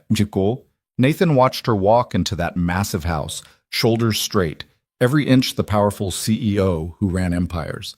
But he'd seen the fear underneath, the vulnerability she showed only to him. And he understood it completely because he felt it too. The week that followed was the hardest Nathan had experienced since Sarah left. The gossip intensified. People stopped him in the grocery store to ask invasive questions disguised as concern. Parents at Tommy's school gave him looks that ranged from disapproving to pitying. Someone left a note on his truck windshield that just said disgusting in block letters. Tommy started coming home quiet, which was wrong. Tommy was never quiet. Hey, bud, Nathan said Thursday evening, watching his son push spaghetti around his plate. You okay? Yeah. You sure? You sure, Ish? You've barely said 2 words since I picked you up. Tommy was quiet for a long moment. Then, Jaden said you have a girlfriend. Nathan's stomach dropped. Yeah, I do. Does that bother you? No. Tommy looked up, and his eyes were too serious for a 7-year-old. But Jaden said she's my grandma. That's weird, right? You can't date your grandma. Oh, yeah, Nathan set down his fork carefully. Claire's not your grandma, Tommy. Your mom, Sarah, she's Claire's daughter. But Claire's not your grandma. She's just someone I care about. Someone who makes me happy. Jaden's mom said it's wrong, that people are talking about it. The anger that flared in Nathan's chest was white hot. Jaden's mom should mind her own business. There's nothing wrong with me and Claire. We're both adults. We both care about each other. And honestly, that's all that matters. But if people think it's weird, people think lots of things, bud. Doesn't make them right. Nathan reached across the table, took Tommy's small hand. Are you okay with me seeing Claire? Really okay? Because if you're not, we need to talk about it. Tommy considered this with that heartbreaking seriousness. She's nice, and she laughed at my T-Rex. She did. And you smile more now, like real smiles, not the pretend ones. Nathan felt something crack in his chest. His 7-year-old son had noticed, had seen through the performance Nathan thought he'd perfected. Yeah, Nathan said quietly. I do smile more now. Then I think it's okay, even if Jaden's mom is mean about it. Nathan pulled Tommy into a hug, holding his son tight, and made a decision. If people were going to talk, were going to judge, were going to make this harder than it needed to be, then screw hiding. Screw pretending this was anything other than what it was. He texted Claire. Tommy knows. and he's okay with us. Are you free this weekend? Want to do something together? The three of us. Her response came fast. Yes, absolutely yes. Saturday morning, they went to the aquarium 2 towns over. Claire picked them up in her Mercedes, which made Tommy's eyes go wide. Whoa, this car is so cool. You like it? Claire smiled at him in the rearview mirror. It's pretty fast, too. Can you make it go fast? Not with precious cargo on board. Your dad would kill me. Tommy giggled, and they spent the drive talking about sharks and whether dolphins were smarter than people. Nathan watched them interact, Claire treating his son like a real person instead of a cute accessory, and felt that terrifying rightness again. The aquarium was crowded, weekend families everywhere, kids pressing against glass tanks, couples holding hands. Nathan saw the looks they got, the double takes when people recognized Claire, the whispers that followed them from exhibit to exhibit. Claire noticed too. Her shoulders tensed, her smile became more fixed. Hey, Nathan said quietly, touching her elbow as Tommy ran ahead to the shark tank. Ignore them. I'm trying, but everyone's staring. Let them stare, we're just a family having a day out. The word hung between them. Family. It was too soon for that word. They'd known each other barely a month. But it felt true anyway. Claire relaxed slightly, her hand finding his. They caught up to Tommy, who was explaining to another kid that great white sharks had 300 teeth and could smell blood from miles away. He gets the dinosaur facts from you? Claire asked. No, that's all him. Kid reads constantly, absorbs information like a sponge. He's brilliant. He's 7. He can be both. They spent hours there, moving from tank to tank, Tommy providing running commentary on every creature they saw. At the touch tank, Claire convinced Nathan to pet a stingray, laughing when he flinched at the texture. It feels like mushrooms, Nathan complained. Exactly. Weird mushrooms that swim. Tommy thought this was the funniest thing he'd ever heard. Claire said mushrooms. They ate overpriced pizza in the cafeteria, Tommy chattering about octopuses and how they could fit through any opening bigger than their beak. Nathan watched Claire listen with genuine interest, asking questions, treating his son's enthusiastic rambling like it mattered. Can Claire come to my birthday party? Tommy asked suddenly. Nathan and Claire both froze. Tommy looked between them. If she wants to. It's going to have dinosaurs and pizza, and Marcus said Emma's coming and probably some kids from school. I'd love to come, Claire said softly, looking at Nathan for confirmation. Yeah, Nathan managed. Of course. You're invited. Tommy beamed. Cool. It's 2 weeks from Saturday. Dad's making a dinosaur cake. It's going to be awesome. The ride home was quieter, Tommy falling asleep in the back seat, exhausted from the day. Claire drove carefully, one hand on the wheel, the other resting on the console where Nathan held it. Today was perfect, she said. Yeah? Yeah. I can't remember the last time I just existed, without thinking about meetings or responsibilities or what people expected from me. I was just Claire, with you and Tommy, being normal. You're always just Claire to us. Whoa! She squeezed his hand. That's why it matters. When they pulled up to Nathan's house, Tommy woke up enough to mumble goodnight to Claire and stumble inside. Nathan lingered by the car, not ready for the day to end.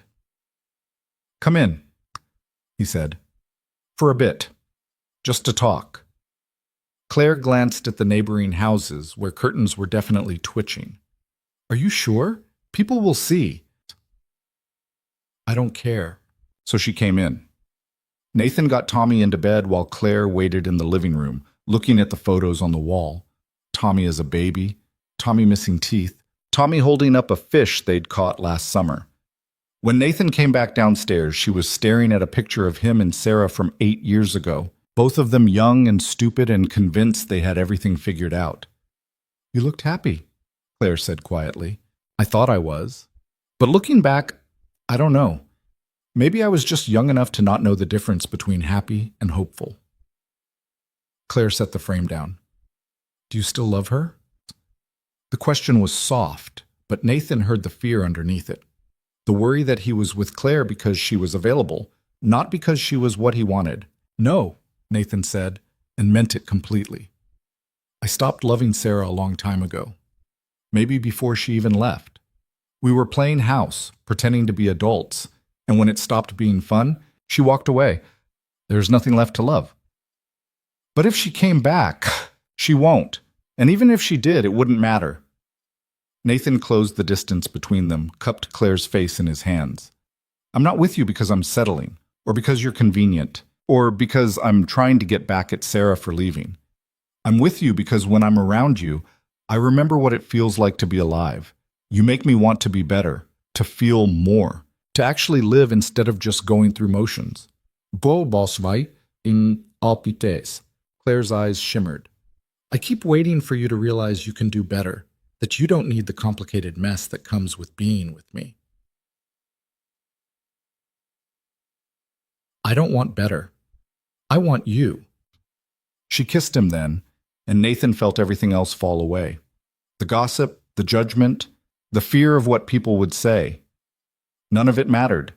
This mattered. She mattered. They ended up on the couch, tangled together, kissing like teenagers who'd just discovered this was allowed. Claire's hands in his hair, Nathan's fingers tracing patterns on her back, both of them breathing hard and wanting more but knowing Tommy was upstairs, and this wasn't the right time. I should go, Claire whispered against his lips. I know, but I don't want to. I know that too, Sang. She left around 10, kissing him goodnight at the door, and Nathan watched her drive away before checking on Tommy one more time. His son was sprawled across the bed, dinosaur book open on his chest, completely peaceful. Nathan's phone buzzed as he headed to his own room. Unknown number. You should be ashamed of yourself. Sleeping with your ex's mother. What kind of example are you setting for your son? Nathan stared at the message for a long moment. Then he blocked the number and deleted the text. People could think whatever they wanted. He was done letting other people's opinions dictate his life. The next 2 weeks passed in a blur of work and stolen moments with Claire. She started coming to the garage during lunch, bringing sandwiches and sitting in the break room talking to Nathan, while Mike made increasingly unsubtle comments about favoritism.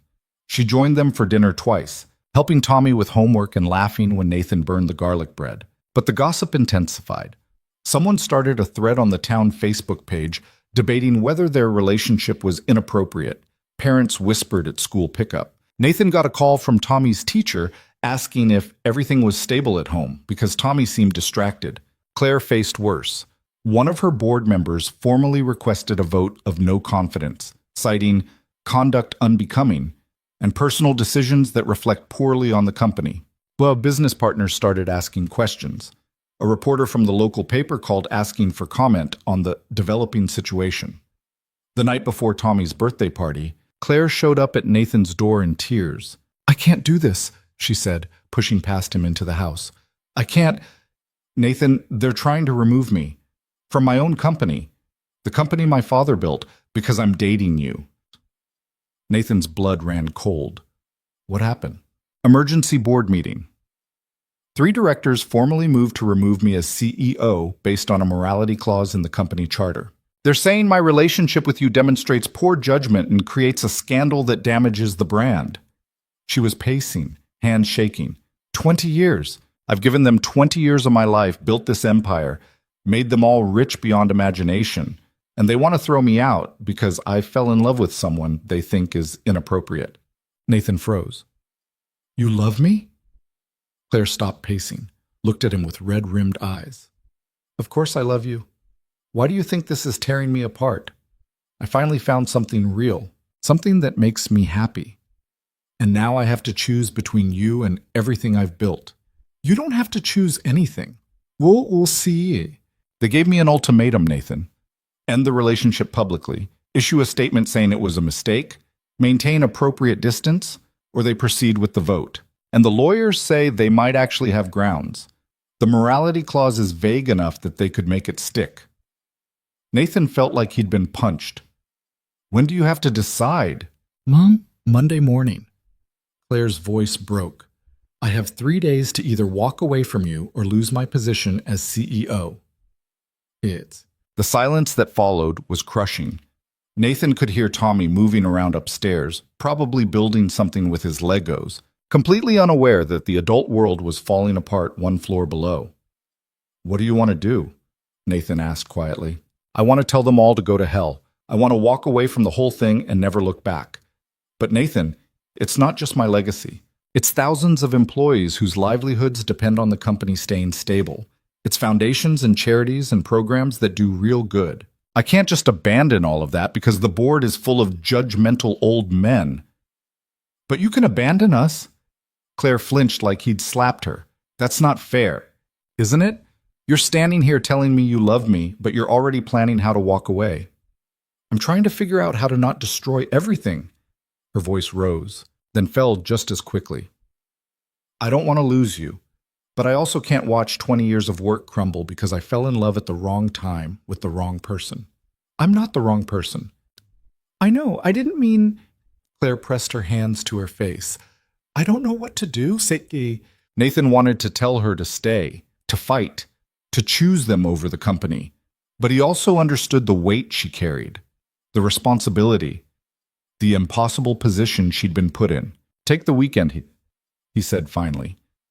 "Don't make any decisions tonight. Come to Tommy's party tomorrow. Be with us. Then decide what you can live with." Claire looked at him with such raw pain that Nathan felt it in his bones. "What if I make the wrong choice?" "There is no wrong choice, just different consequences." He pulled her into his arms, held her while she cried into his shoulder. "Whatever you decide, I'll understand. I promise." But even as he said it, Nathan felt something breaking inside him, because he knew what she'd choose. How could she not? Her whole identity was wrapped up in that company. Asking her to give it up was like asking her to stop breathing. Claire left an hour later, face blotchy and eyes swollen, and Nathan stood in his doorway watching her taillights disappear into the night. Upstairs, Tommy was singing along to some cartoon theme song, completely oblivious to the fact that his father's world was about to shatter again. Nathan's phone buzzed. "Claire, I love you. Whatever happens, please know that." He stared at the message for a long time before responding, "I love you too." It was the first time he'd said it, and it felt like goodbye. Tommy's birthday party started at noon, and by 11:30, Nathan had transformed their small backyard into a dinosaur wonderland that looked ridiculous and perfect. Paper pterodactyls hung from tree branches. A banner reading, "Roar! Tommy is 8!" stretched across the fence. The cake, which Nathan had stayed up until 2 in the morning decorating, sat on the kitchen counter shaped like a stegosaurus with green frosting scales. Nathan kept checking his phone. No message from Claire. No confirmation she was coming. No indication whether she'd spent the night deciding to walk away from him or from the company that wanted her to. "Dad, when are people getting here?" Tommy bounced around the kitchen in his new dinosaur shirt, vibrating with excitement. "Soon, bud. Go make sure your room's clean in case anyone wants to see your fossil collection." Tommy rocketed upstairs and Nathan stared at his phone again.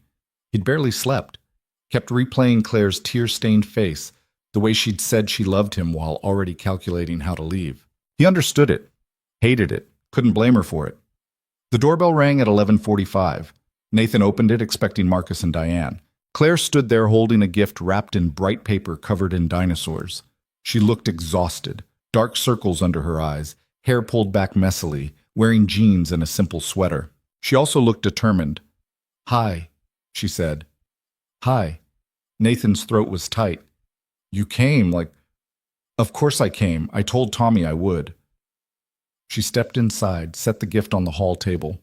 "We need to talk. Before everyone gets here."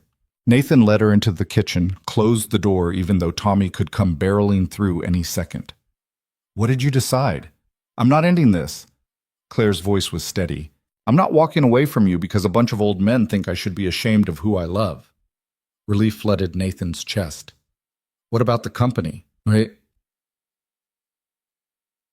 "I called an emergency meeting this morning, 7 a.m., showed up before any of them had their coffee." A small smile played at Claire's lips.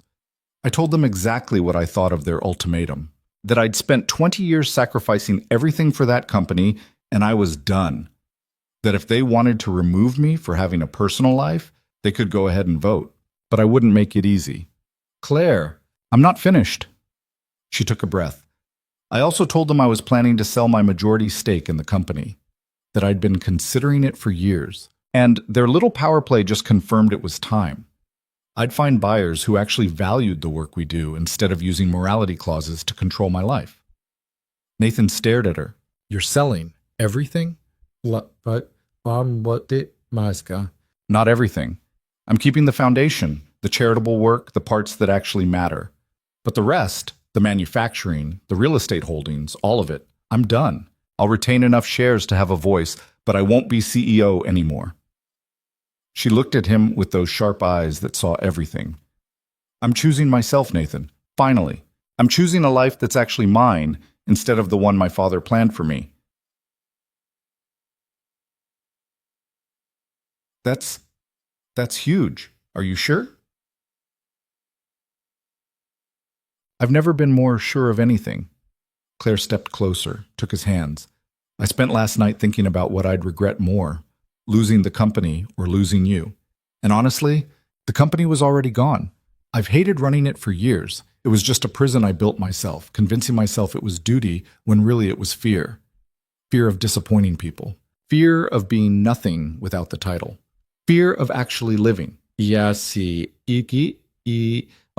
She squeezed his fingers. But you make me want to live, to feel things, to be brave. And if I walked away from that because some board members think we're inappropriate, I'd regret it for the rest of my life. Nathan pulled her into his arms, held her tight, felt her shake slightly against him. I love you, he said into her hair. I love you so damn much.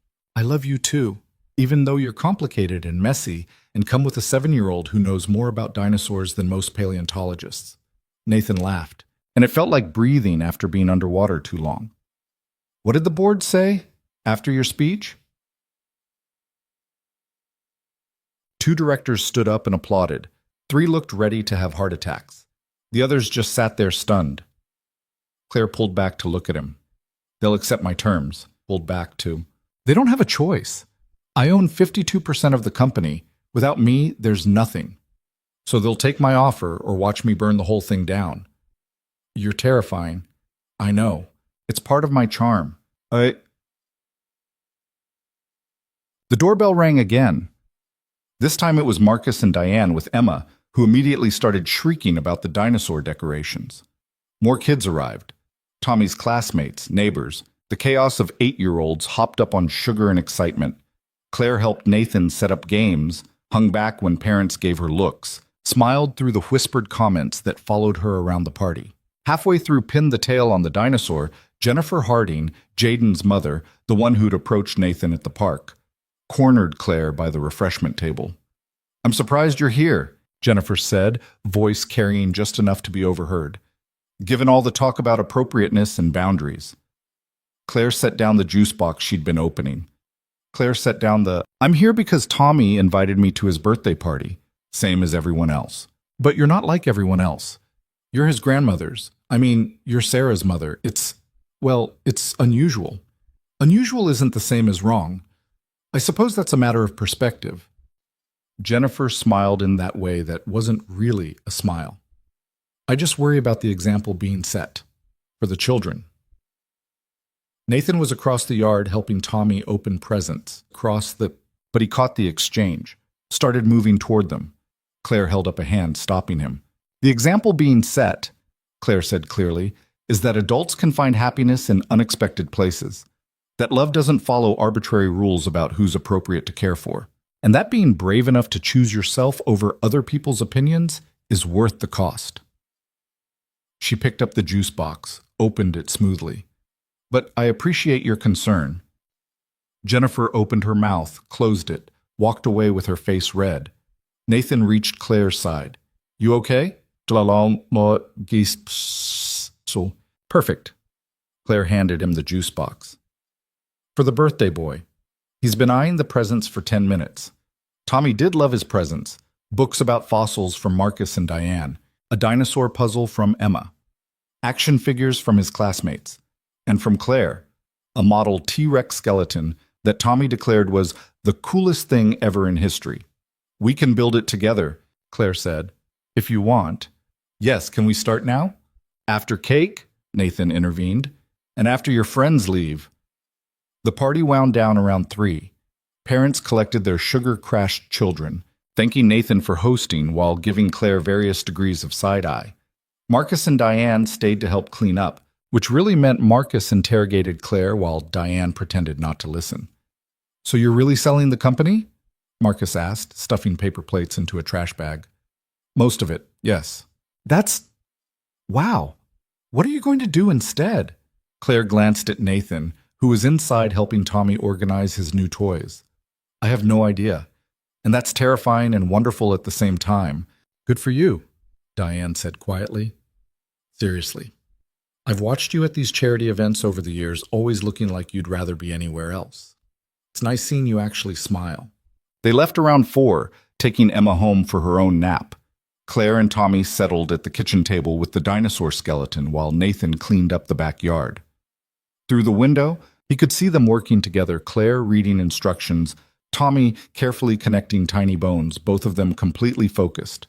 This was what family looked like. Not perfect, not traditional, but real. His phone buzzed. Unknown number again.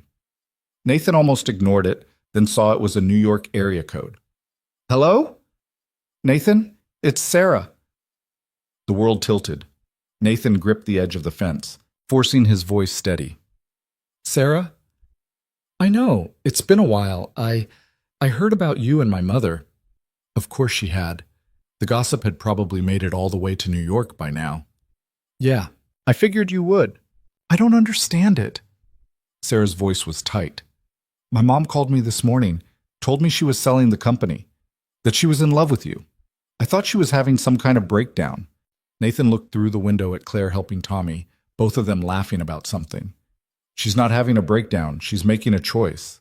A choice to throw away everything our father built, to humiliate herself over some mechanic she barely knows."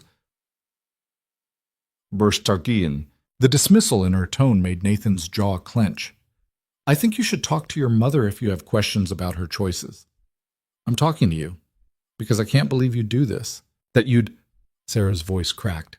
"That's my mom, Nathan, my mom. I know who she is. Do you?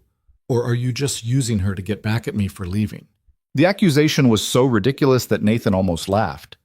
"Sarah, I got over you leaving about 6 years ago. This has nothing to do with you." "Everything has to do with me. She's my mother. And she's also a person who deserves happiness, who spent 20 years doing what everyone expected instead of what she wanted, who finally chose herself." Nathan kept his voice level. "I love her, and she loves me. That's all there is." Sarah was quiet for a long moment. "What about Tommy?" Tommy's fine. He likes Claire. They get along great. He's 8 years old, Nathan. He doesn't understand how messed up this situation is. The only thing messed up is everyone acting like 2 adults choosing to be together is some kind of scandal. We're not hurting anyone. We're just trying to be happy." "You're hurting me." Sarah's voice rose. "You're taking my mother away. Making me look like... Making everyone think what? That you left 7 years ago and never looked back? They already know that, Sarah. This isn't about you." He could hear her crying on the other end of the line. Part of him felt bad. The rest of him was just tired. Tired of her making everything about her pain while ignoring the wreckage she'd left behind. "I'm coming home," Sarah said finally. "For Thanksgiving. I was planning to anyway. Bringing my fiancé. And I want this, whatever this is, sorted out before then." "There's nothing to sort out. Claire and I are together. That's not changing. We'll see." Sarah hung up. Nathan stood in the backyard holding his phone, feeling like he'd just been through a small war. Through the window, Claire looked up, caught his expression, frowned. He shook his head, later, and she nodded, turning back to Tommy and the dinosaur skeleton. Thanksgiving was 3 weeks away. Sarah was coming home with her fiancé, and everything was about to explode in ways Nathan couldn't control. But looking at Claire and Tommy laughing together in his kitchen, he knew he'd face it. Whatever Sarah brought, whatever judgment came their way, they'd handle it together. The next few weeks were strange. Claire started the process of selling the company, which involved lawyers and meetings and stress that left her exhausted. But she also started smiling more, laughing more. She came to dinner at Nathan's house 3 times a week, helped Tommy with homework, learned to make spaghetti that wasn't terrible. On weekends, they took Tommy to movies and museums, building something that looked like a life. The gossip continued. People had opinions. But slowly, gradually, it started to matter less. Because the three of them were happy. And happiness, it turned out, was harder to argue against than scandal. 2 days before Thanksgiving, Claire invited Nathan and Tommy to have dinner at her place. When they arrived, she had news. "The sale's finalized," she said, pouring wine for herself and Nathan, while Tommy played with Legos in the next room. "Signed the papers this afternoon. I'm officially no longer CEO. How do you feel?" "Terrified, relieved, free." Claire smiled. "I have no idea what I'm going to do with myself. No meetings, no conference calls, no board members questioning my every decision. It's amazing." Nathan raised his glass. "To freedom, to freedom." She clinked her glass against his, and to whatever comes next. What came next was Sarah. She arrived the day before Thanksgiving, pulling up to Claire's estate in a rented BMW, with a man who looked like he'd stepped out of a cologne advertisement. Nathan was there, had been helping Claire prep for the dinner she'd insisted on hosting despite everything. When the doorbell rang, they both froze. "I'll get it," Claire said. Nathan heard voices in the entryway. Sarah's sharp and familiar. A man's deeper and smoother. Then footsteps.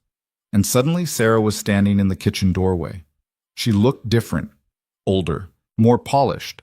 Her hair was shorter, styled expensively.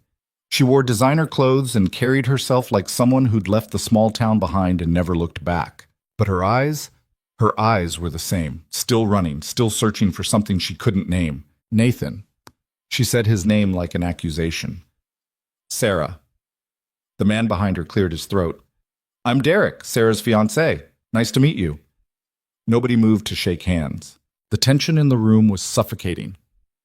"Where's Tommy?" Sarah asked. "At Marcus's house," Nathan said. "I didn't think he needed to be part of this conversation."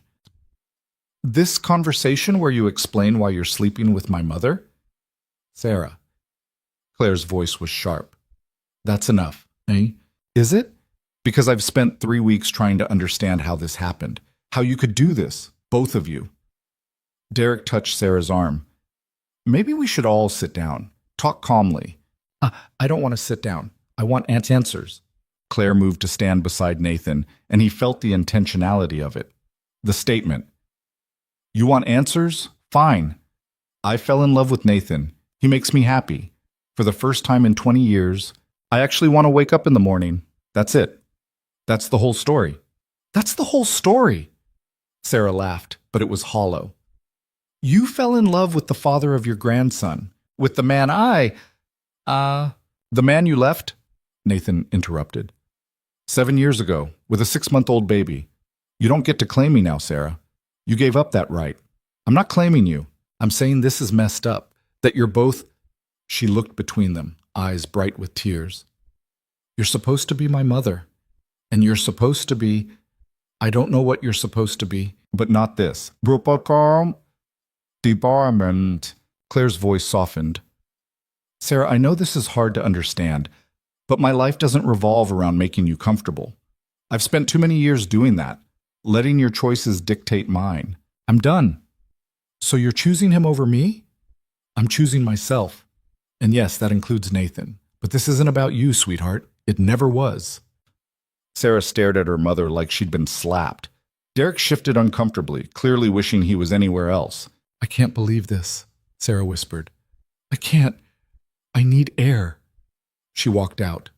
Derek gave them an apologetic look and followed.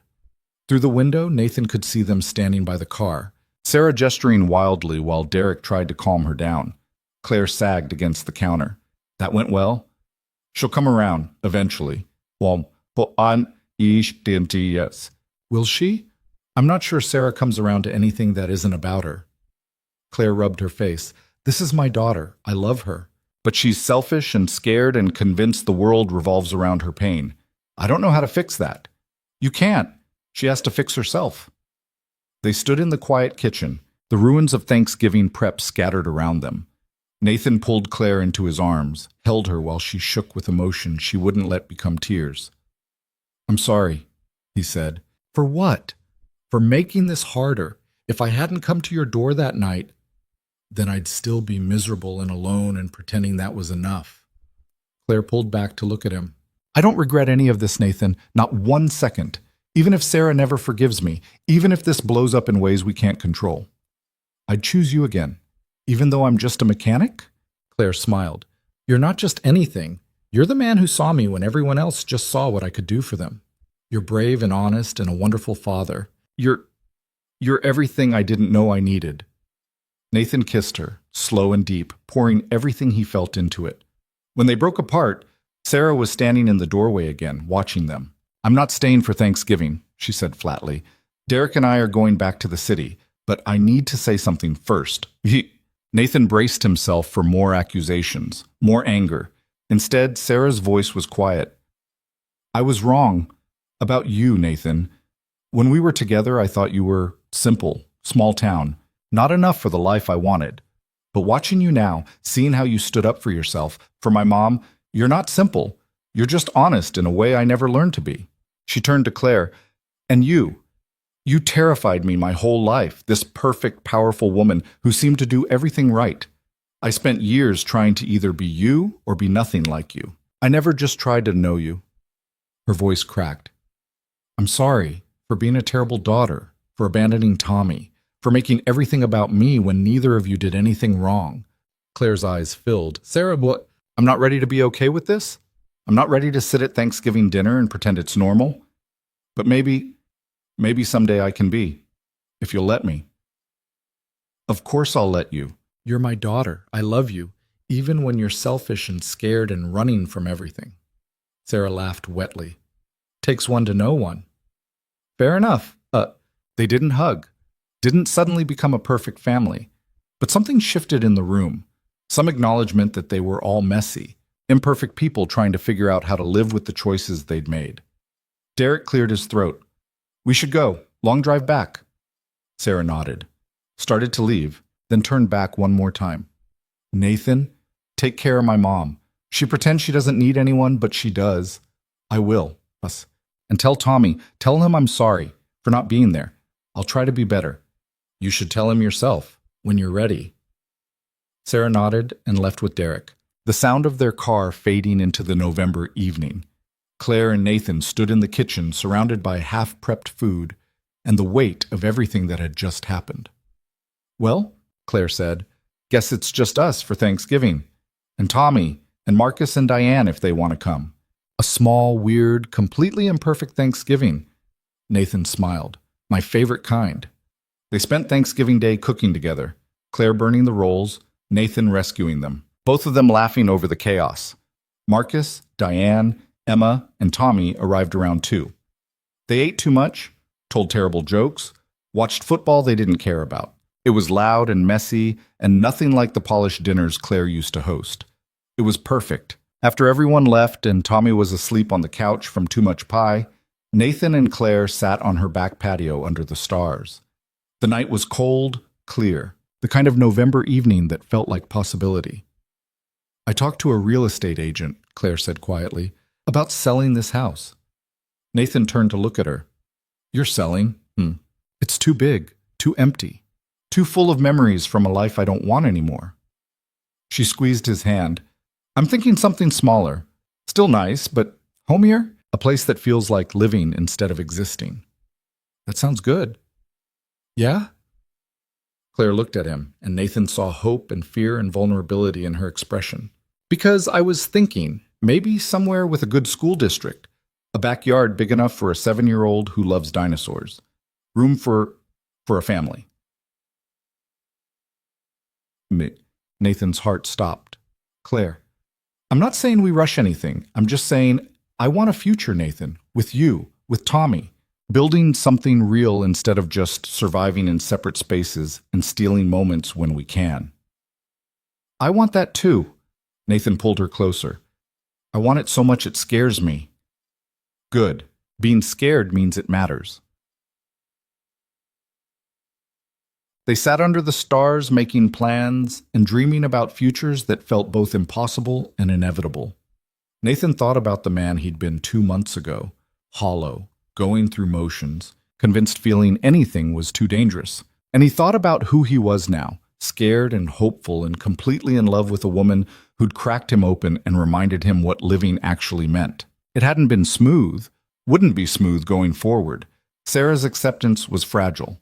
The town would keep gossiping. There would be complications and challenges and moments where choosing this life felt too hard. But sitting there with Claire's hand in his, Nathan understood something fundamental. Happiness wasn't something you waited for permission to have. It wasn't something that came without risk or judgment or cost. It was something you chose. Every day. Even when people didn't understand. Even when it was scary. Even when it meant disappointing everyone except the people who actually mattered. Claire had chosen happiness.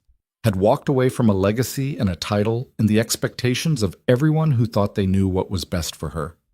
She'd chosen herself. Chosen them. Chosen the possibility of joy over the certainty of emptiness. And Nathan had chosen it too. Had stopped hiding behind numbness and routine. Had risked his heart on something real, even knowing it could break again. That was the thing about being human. About actually living instead of just existing. It required courage that most people never found. Required being willing to look foolish, to be judged, to fail spectacularly in front of everyone watching. But the alternative was worse. The alternative was spending your life performing for people who didn't matter while dying inside. The alternative was safety and emptiness and the slow erosion of everything that made you yourself.